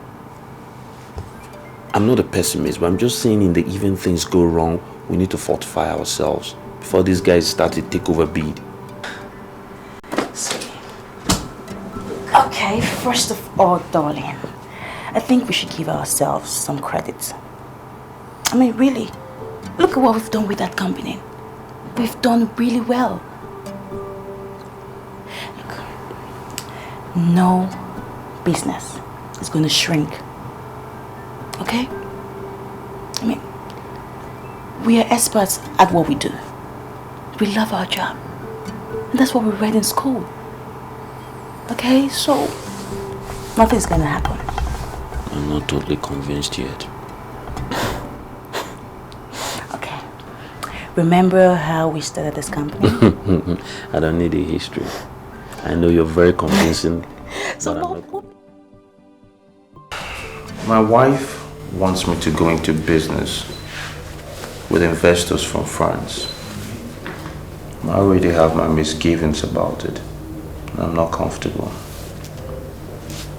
But you're my legal advisor, as well as my dad. That's right.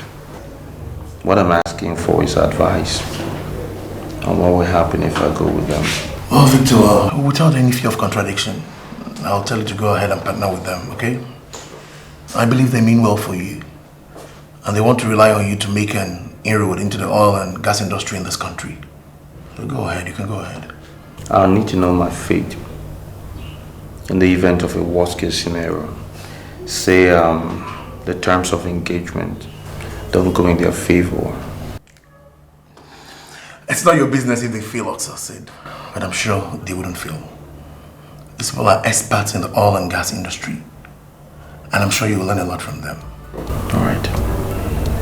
Thank you. Just go ahead.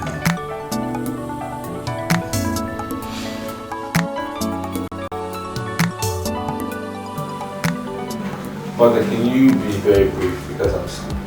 I'm gonna go to sleep. Daniel, the 1 million naira my husband approved as my monthly salary does not come into my account anymore. Why? I don't know why. Cindy manages the accounts of the company. What?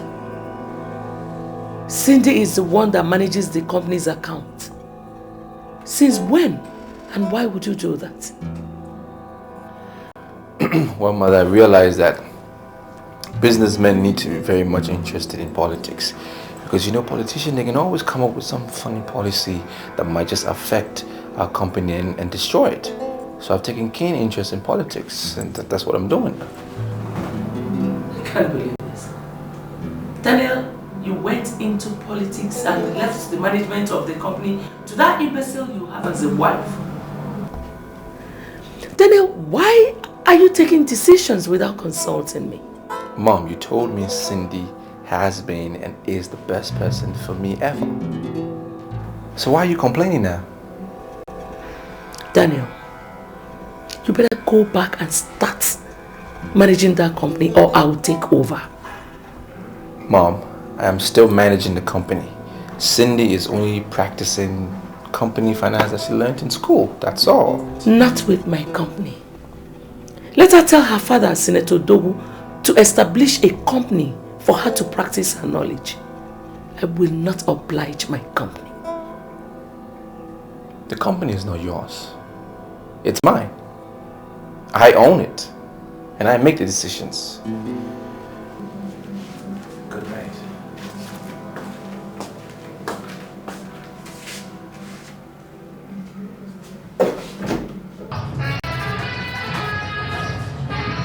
Alright, y'all. We did the damn thing. Now proceed to the front in an orderly fashion. Or how the fuck y'all want it. I've heard all I need to hear.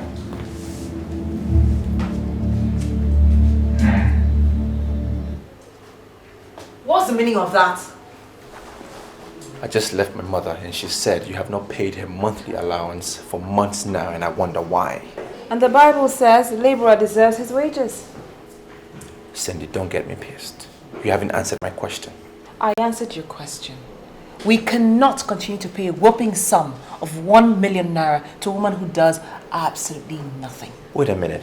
Are you challenging an order made by my father?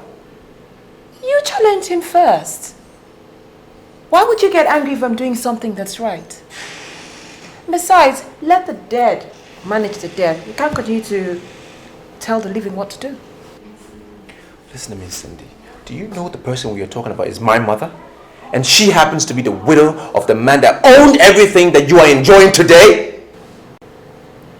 No, the question should be, what exactly does she do with the money? She doesn't contribute to the growth of the company. Umbrella Group of Companies is not a charity organization. Mark my words, not a charity organization. We cannot continue. How do you expect her to survive if you don't pay her her salary? There'll always be food in the house, and if she needs money for anything, we'll give it to her. We can't continue to dole out money like that. It's a waste of money. You're in for trouble. Madam Shaw will destroy you if you continue like this. You should be in her good books. There'll be no need for you to rescue me as your wife, and do not do the same for your mother. We should challenge ourselves. Let's know who will be the last man standing. Do this thing. Do it. Come and put the volume the way you saw it. To the front in an orderly fashion. Or how? So, did you hear what your brother did? No, not aware. He has fired his manager. That's not what happened, Morris. The man resigned of his own volition and my brother said he got better appointment somewhere else. Yes, he resigned. That's because your brother is planning to liquidate the company.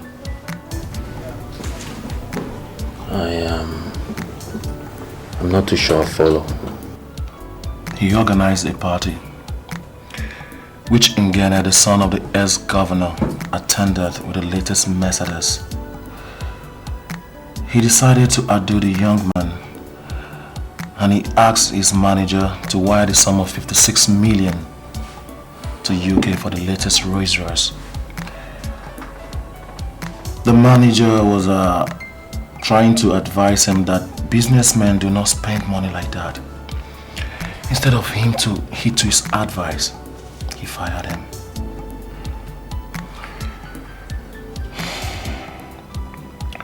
I understand that he has finally wired the money and is waiting for the car. This is preposterous. What does he want to do with a Rolls Royce? I wouldn't know. I equally understand that he has made his wife the company manager.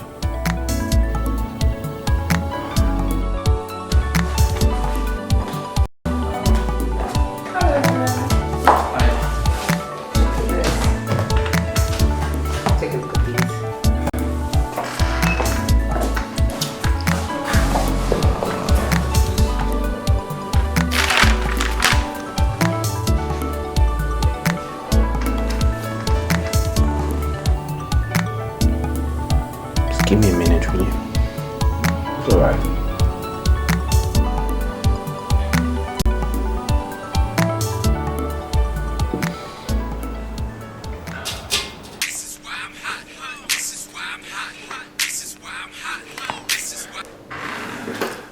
Hello, Victor. What's up? Hey, bro. What are you doing? Why did you order Rolls Royce? What are you doing with the Rolls Royce? What is your business with what I do with my money? Listen, Dan, you have cars. Plenty of cars. All kinds of toys. What are you doing with the Rolls Royce? It's crazy. But you're in competition with a descendant of a politician. A thieving low politician. What are you doing? You know these people have turned the bursary of this country into their own private purse. They siphon funds at will. What are you competing with that kind of person for? Use your head, man. Look, Victor, if you have any advice to give to this company, we don't need it. Keep it to yourself, okay? Dan.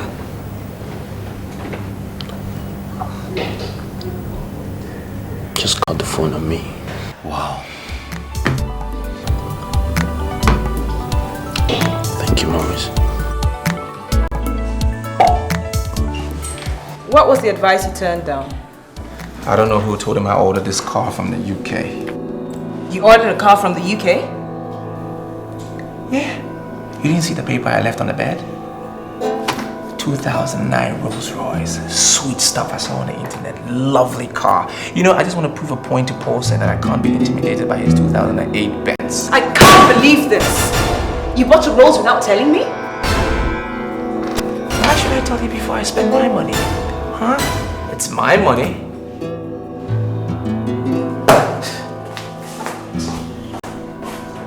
I am Daniel Umejesi, Esquire, I'm President and CEO of Umbrella Group of Companies. I'm not answerable to anyone. It's not as if I'm underestimating you. Do you know what you're talking about? I mean, the cheapest house in Connecticut is more than $500,000. Do you have that kind of money? Mother, if I do not have the money, I will not be talking about a house. I want a condo in the most exclusive part of Connecticut. Then that will cost you almost $1 million. Done. I'll pay the money into your account. Then you can use your contacts in the States to arrange something really nice for me. Because, Mother, I'm really tired of this country. And it would be so unfair for me to go back to Father's house in the States. There's no point paying the money into my account. I mean, that will attract unnecessary charges.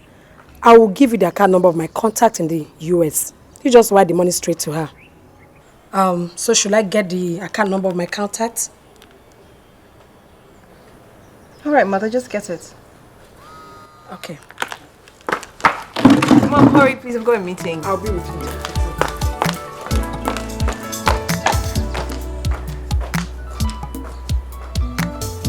Yep. Madam Shaw, for you to come to my shop this late and be complaining shows that this thing is really serious. But I find it difficult to believe that she changed. She looked very harmless. Mrs. Olona, truly, looks can be deceptive. Cindy is evil. She deceived everybody with her looks. Do you know that that girl has hijacked the company my husband labored for years to establish? What? Oh. Wait a minute. Is it not your son that is running that company? What? How could you say that his wife has hijacked the place? I don't understand. Okay. My husband approved a certain amount of money as my monthly salary. For 4 months now, Cindy stopped paying that money into my account. And the stupid boy that parades himself as my son is not even doing anything about it. As we speak, I don't even know what to do. I've not collected 10 kobo. And I'm sure you surprise me. Huh? Are you trying to tell me that this girl has become so uncontrollable that you cannot grind her to a halt? Please, spare me that. Mrs. Alana, the very first time I confronted this girl, she reacted in such a way that made it so obvious that she is ready for anything. Cindy is so obsessed with money that she's not even thinking about getting pregnant for my son. It is that bad. But I'm sure this is not you. This is not the Madame Shaw that I used to know. Huh?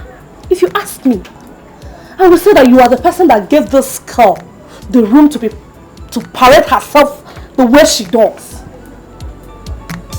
You can deal with her if you so desire. And you know what?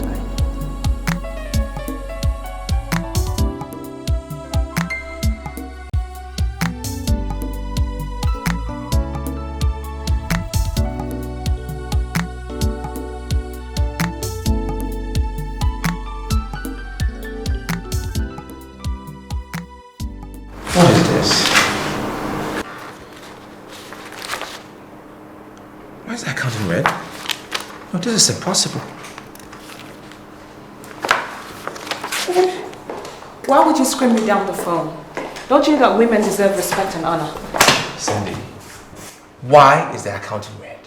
Why? What happened to all my money? Are you asking me? Yes! I told you we needed a loan for this company. How many businesses do you know can survive without one?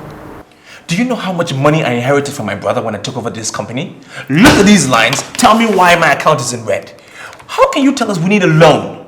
I said we needed a loan because we do not have enough money to run this company. Do you remember the reason why your father died? He could not comprehend with economic meltdown. This company was on the verge of collapse. That was why he willed it to your brother. Cindy, I don't have time for this, your nonsense and your attitude. Who's feeding you this junk? Forget who's feeding me stuff.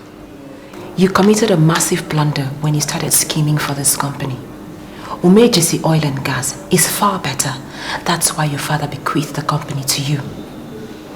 And your brother, being the smart one, was willing to let go. And that's how come we've ended up with this dead company in need of loans and no money.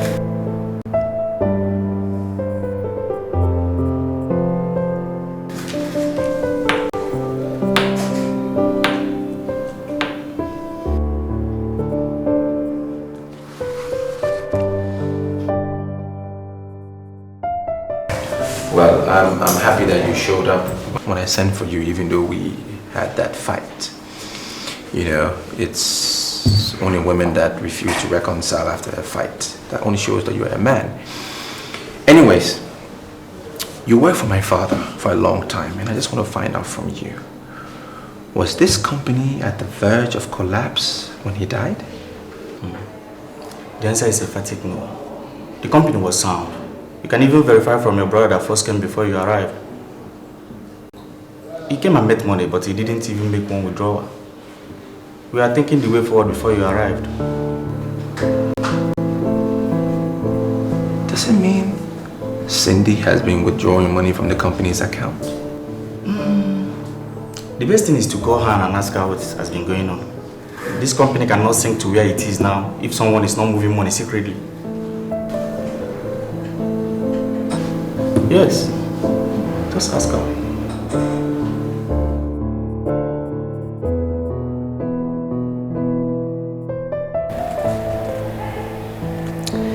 This is the height of irony. You wrote a check for 4 million naira for me.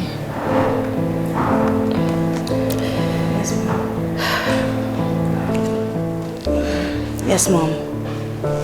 I felt really bad when the lawyer called me and told me that you called him to complain that Cindy had stopped your monthly salary and that you needed money and that you were broke.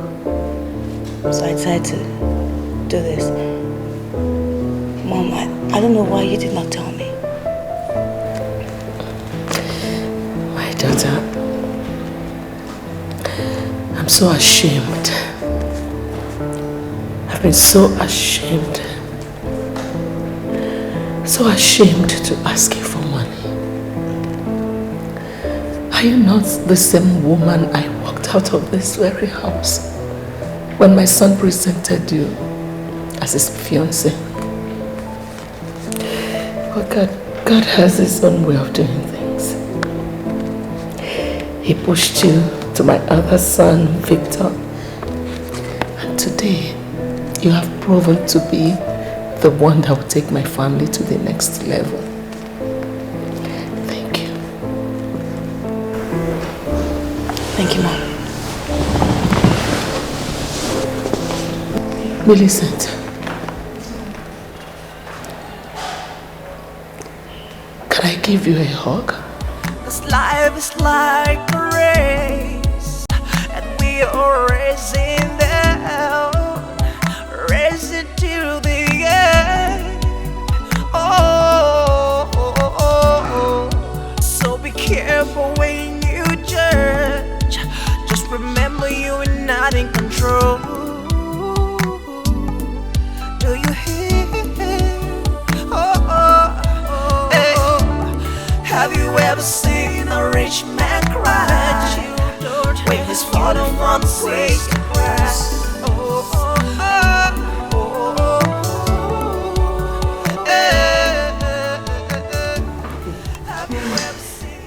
I am sorry, Cindy, but what exactly is going on? Where are you getting all this money from? I married into the renowned Umejesi family. You should know where the money comes from, Mother. My daughter. Don't tell me you're stealing their money. Stealing? Mother, that is insulting. Are you accusing me of stealing? Then what is happening? I mean, you just bought a house in the United States. Now you're talking about buying another one in the UK? It's only natural that I ask you where you're getting all this money from. Don't give me the impression that you do not want to help me, Mother. Jesus Christ. I am not a naive girl. I can look for help elsewhere. Huh? What is my daughter turning into? So you now cannot answer a simple question from your mother. Is that what you're telling me? Mother, then ask questions that can be answered.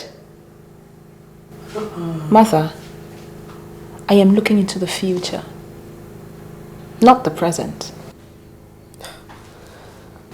I do not want anything to distract me. I want a house in the UK. Are you willing to help me? Or do you want me to go elsewhere? What? It's just a house.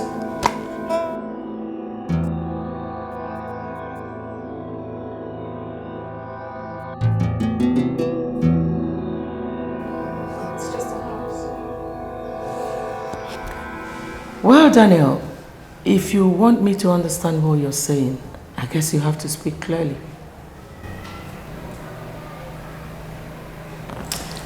Mom,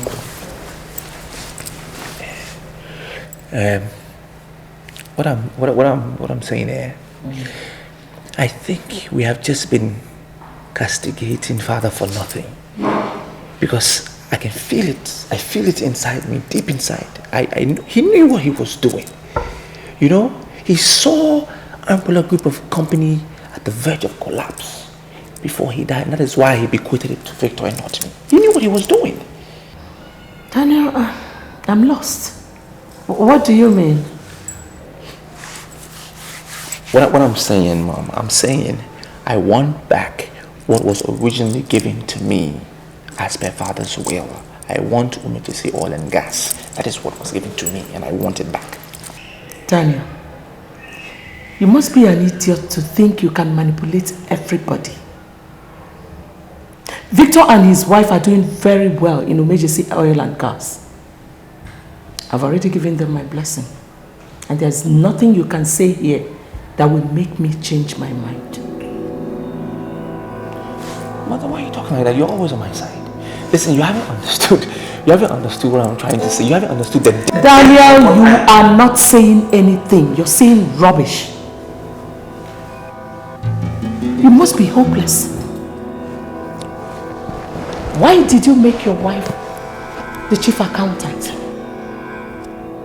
What did you do when your wife stopped my salary? My monthly salary. Just go and look for a way to revive that company. And don't disturb Victor and his wife with your high-level inconsistency.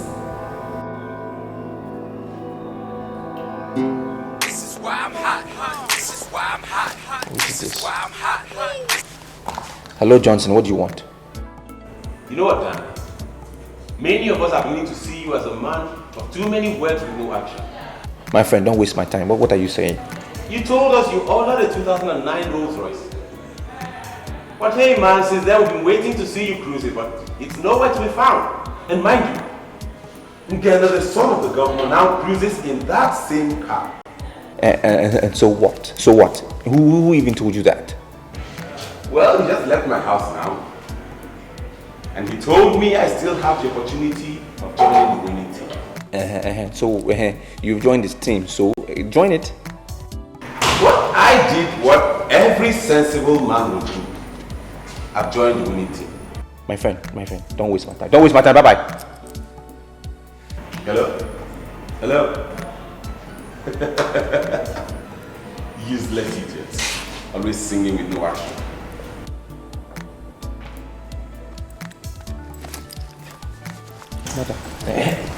I want to make a call.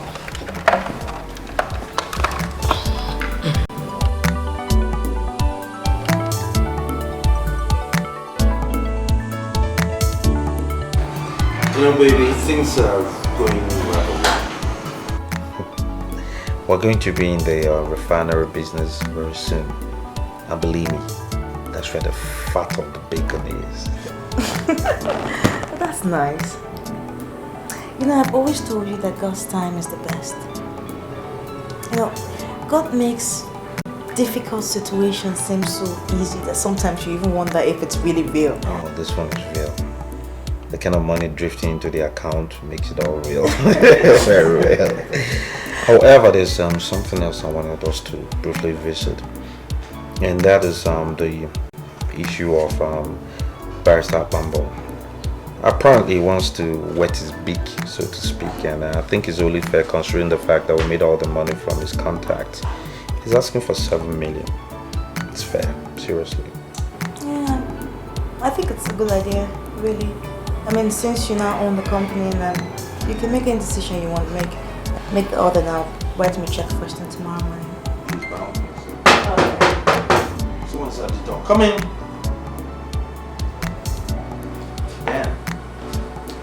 Yeah, can you excuse me? I want to have a word with my brother.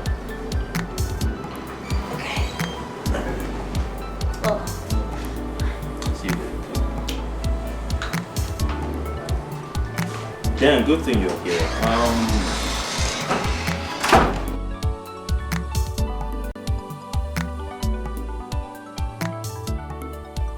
You know, I was considering calling you to ask you over. It's a small matter of mother's monthly allowance from Umbrella Group of Companies.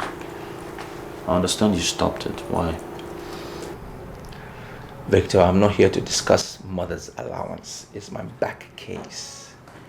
I'm here to solve something with you as a brother. Is there a problem? Well, you can quote me. I mean, it could be. The thing is, I think we made a mistake by not sticking to Dad's original plan as to regards to the will, as to regards to who gets what. I think we need to revert to the original will. I don't understand the context you use, revert. What exactly do you mean? I'm at a loss here. I'm trying to say, Dad had a good reason for giving you what he gave you and for giving me the oil and gas company. So it's about time we just rearrange everything as originally willed. Dan, forgive me, but I don't know if it's because I'm slow on the uptake today. I still really don't understand what you're talking about. Could you be a little bit more explicit? Maybe you're a little slow. What I'm trying to say, simply put, take back your original company and I'll take back mine. That's all I'm saying. That's not possible, Dan. You can't take back what you rejected and give me what truthfully was in the will. To start with, You said you had no part of the oil and gas, that you wanted the big conglomerates, the umbrella group of companies, and I really let you have it because I didn't want problems. Now that I perceive that I've built the company to a matter of great prominence, you want it back because you're not doing so well with umbrella group of companies. And it's not going to happen. I think you should leave my wife and I alone. Leave our life alone. Well, Victor, I'm not going to leave your life alone. I won't leave your life alone ever. Because you need to take what you had and I will get what I deserve. Okay? Otherwise there won't be peace in this house. I can assure you that. You know, Dan, I've always condoned your excesses. But this is going way beyond the boundary now. You caused so much tension in the family when you said you wanted the umbrella group of companies. Because you thought that was where the power lay. But now that I've built the oil and gas to what it is now, you want it back? It's not possible. Did I not tell you I wanted some privacy? Well, I didn't know that you're still around. Don't speak to my wife like that. Well, now that you're here, you might as well add the voice. Add your voice to it. Tell him, take back your company. I want back what was originally well to me. Umejesi gas and oil. Take back your umbrella group of companies. I don't want it. Dad knows best. I'm telling both of you.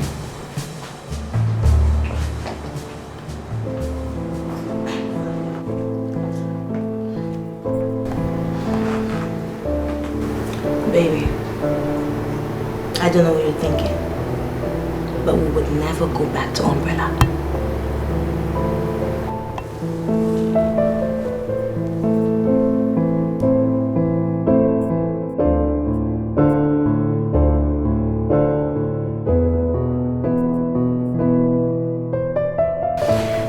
You were my father's lawyer before he died. That's right. And I know he held you in high esteem. And that is why he decided to make you the one to execute his will. Now I am here because you need to revert to his will. You need to honor his will. It's your responsibility. What you're saying is what you've already said on the phone. And what I'm going to say is what I've already told you on the phone. What you want is not possible. And I'm asking you why. My father had a damn good reason why he did what he did. You need to honor his will. It's your obligation. Your brother, the chief executive officer of Umejesi Oil and Gas, has already entered into partnership with some credible businesses overseas. And it's impossible to revert to the will at this stage. It's not possible. Listen to me. Umbrella group of companies was at the verge of collapse when my father died. He knew it. He saw it coming. He wanted the best for me. That is why he didn't will that to me.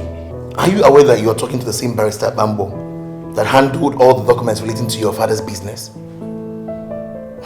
I have documentary evidence showing that Umbrella Group of Companies was a sound company before your father died. And even at that, as your brother took over and left, it was still a very sound company. If anything had happened to it, then it's all your fault. You ran it down, okay? You did. Oh, damn it.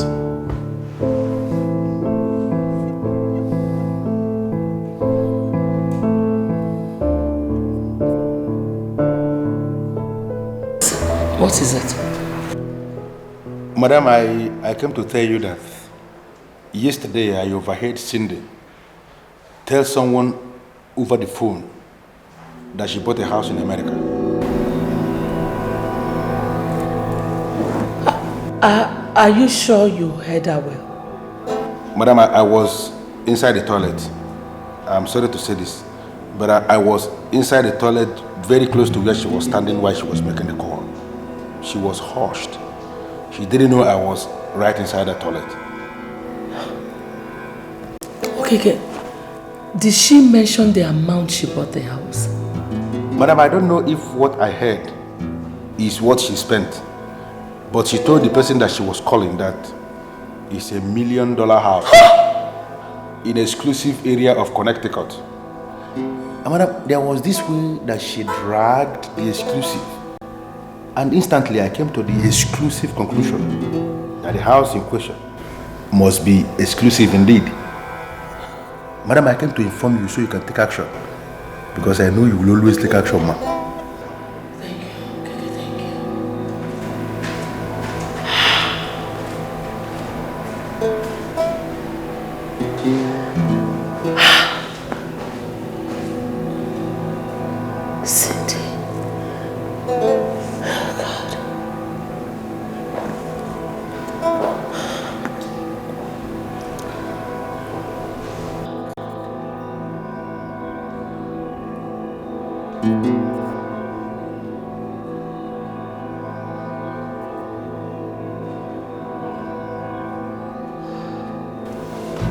Mother. Victor, the woman I imposed on your brother is the devil's incarnate. I thought she had a surname, Mother. Victor, forget surname. That girl has ruined her family.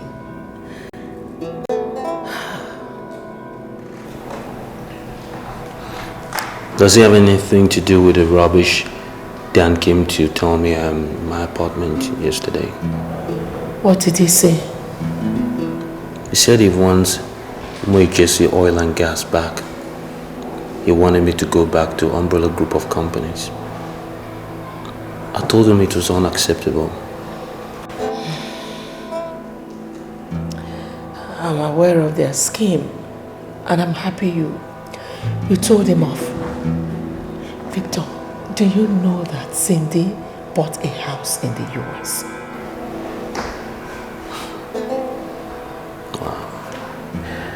No, Mother, I'm not aware. And I also believe it's too late to say I told you so. In any case, this is my stance. It's really not my business what they do with their money. She can buy the Titanic and sail all around the world if she pleases. It's their money, Mom. I just want it to be known and settled. No circumstances whatsoever will I give up Umejesi oil and gas. My wife and I have worked way too hard for anybody to take over our sweat.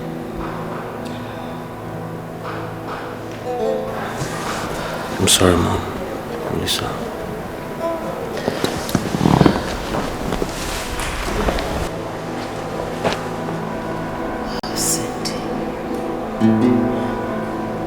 Cindy.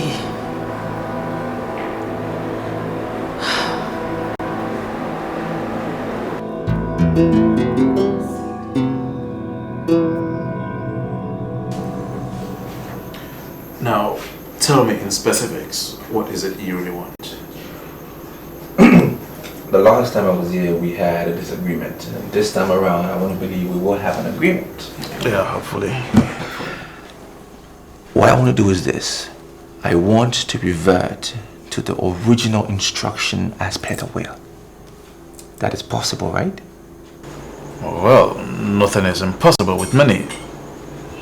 And in this instance, my professional fees will be 10 million naira. And you pay me 60% upfront, and the balance when the case is concluded in your favor. Is that okay? Okay, well, fine. Can you start the process without cash? You must be a joker, you. Nothing ever gets done without money. And do you know what we want to do?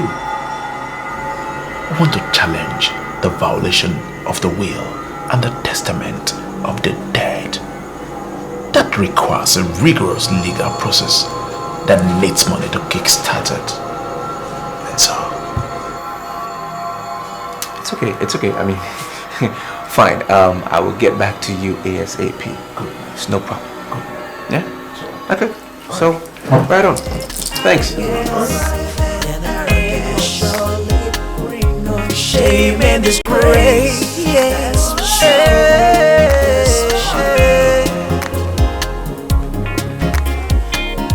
Good name is better than silver and gold. Barrister, I blame myself for everything. The noble woman that Victor eventually married was first presented to me by Daniel. But I walked her out just because she had no surname and no solid background. Then I brought in Cindy, just because I had wanted a marriage between two great families. But I guess I shot myself in the leg. Cindy has ruined my son and crippled the once flourishing umbrella group of companies.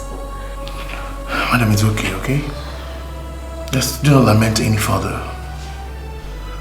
All I know is that the problem will be resolved. And I'm assuring you here that umbrella group of companies is not going to die. I have written consent of your late husband to appoint administrators for his estate if it could be proved that his sons are not running the estate very well. I think we might have to explore that option. Thank you very much, Barrister. Barrister, Cindy has hijacked our company. I just want us to break her. Madam, like I promised, I'll come over tomorrow, okay? Everyone has been informed and I'm sure we'll resolve the matter. Just stop worrying. Thank you. It's okay. Thank you very much. I'll see you tomorrow. Thank you. No mention. Have a nice day.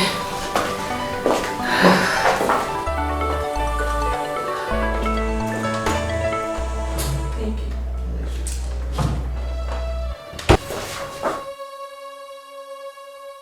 you. Look, Cindy, I heard you bought a house in the US.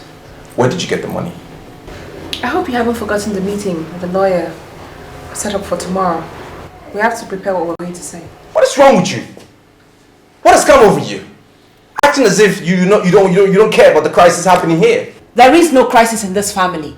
The umbrella group of companies is a dead company. And we cannot continue to be in a dead company. All we need to do is force the lawyer tomorrow to hand over the paper to Umejesi, oil and gas, the way your father intended it to be.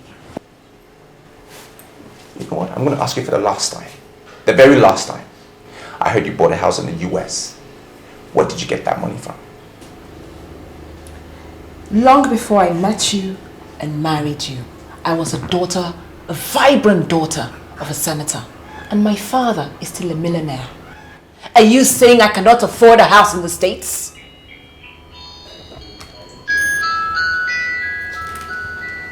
Talk to me. Cindy, the agent in London called to say that she has found the house for £580,000. Are you ready with the money? I am always equal to the task. Tell her I'll sort it out tomorrow. It's all right. It's all right.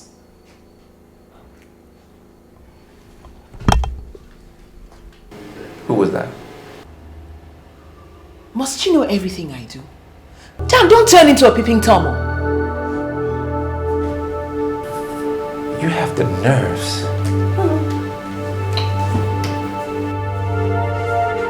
Look, I want to watch TV. You have the nerves.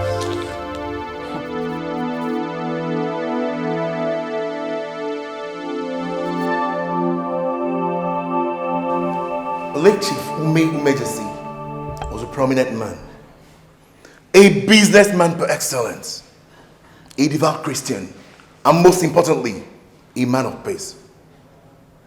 He went about ensuring the restoration of peace in homes where peace had become elusive. I find there's great irony that in his home we're having squabbles, and we're here to resolve the squabbles. Mr. Barrister, excuse me. I totally disagree with what you're saying. You know, you're trying to make this thing complicated, and it is not. First of all, there are no squabbles in this family. There's nothing like that. We are here to solve a simple problem. My younger brother was willed umbrella group of companies, and I was given to take charge of Umejesi oil and gas. Full stop. Now, youthful exuberance didn't allow me to understand the reasons why my father did what he did. Now I've come to understand it. All right? So I'm saying we made a blunder with whatever arrangements we made. I want us to bring it back. Just give him his company, and I will take Umejesi oil and gas. Full stop. The problem is not the swap, but with originality. What is originality? What do you mean by originality? I've discussed with your brother, Victor here, and he's willing to hand over Umejesi Oil and Gas and take over the CEOship of Umbrella Group of Companies. That's what I'm talking about. That was too fast. You should have waited to hear the conditions first. Stop it. There were no conditions when my father left that will. I didn't know of any condition. What conditions are you talking about? Please, please, please. Your father left 500 million naira in the account of Umbrella Group of Companies before he died. Your brother was in that company for months without taking anything. He left the amount in the account of Umbrella Group of Companies when he took over the ownership of Umejesi Oil and Gas. The condition is very simple. You provide the amount, and your brother will willingly hand over Umejesi Oil and Gas to you and take over the ownership of Umbrella Group of Companies once the amount is still intact. Simple.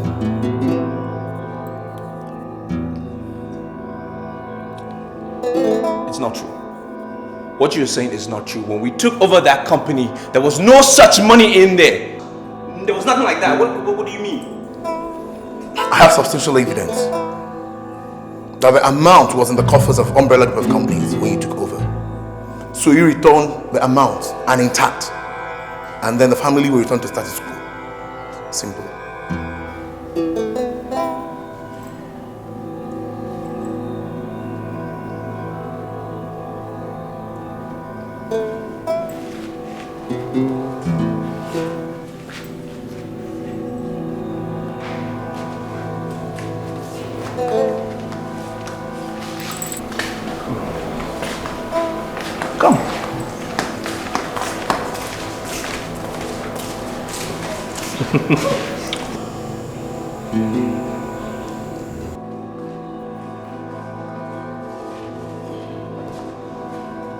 I regret the day I set my eyes on that woman. What's wrong with you? Why did you choose to destroy my life? What did I do to you to deserve this? Huh? Dad, what has gone over you? Why are you being hostile to your wife?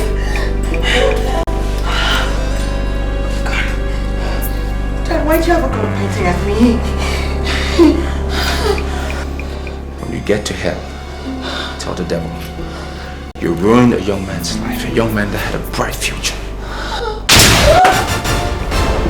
Mom?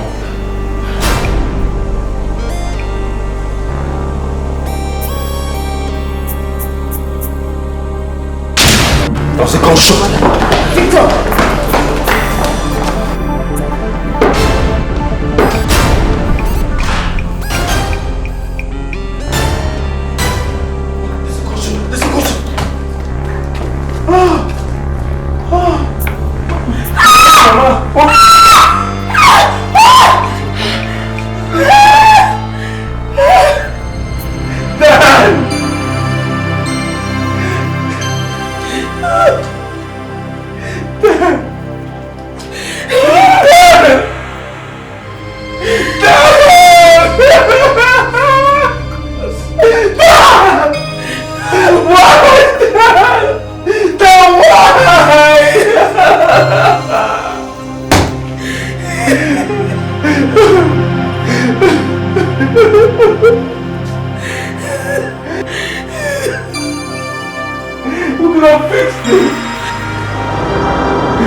pain and disgrace.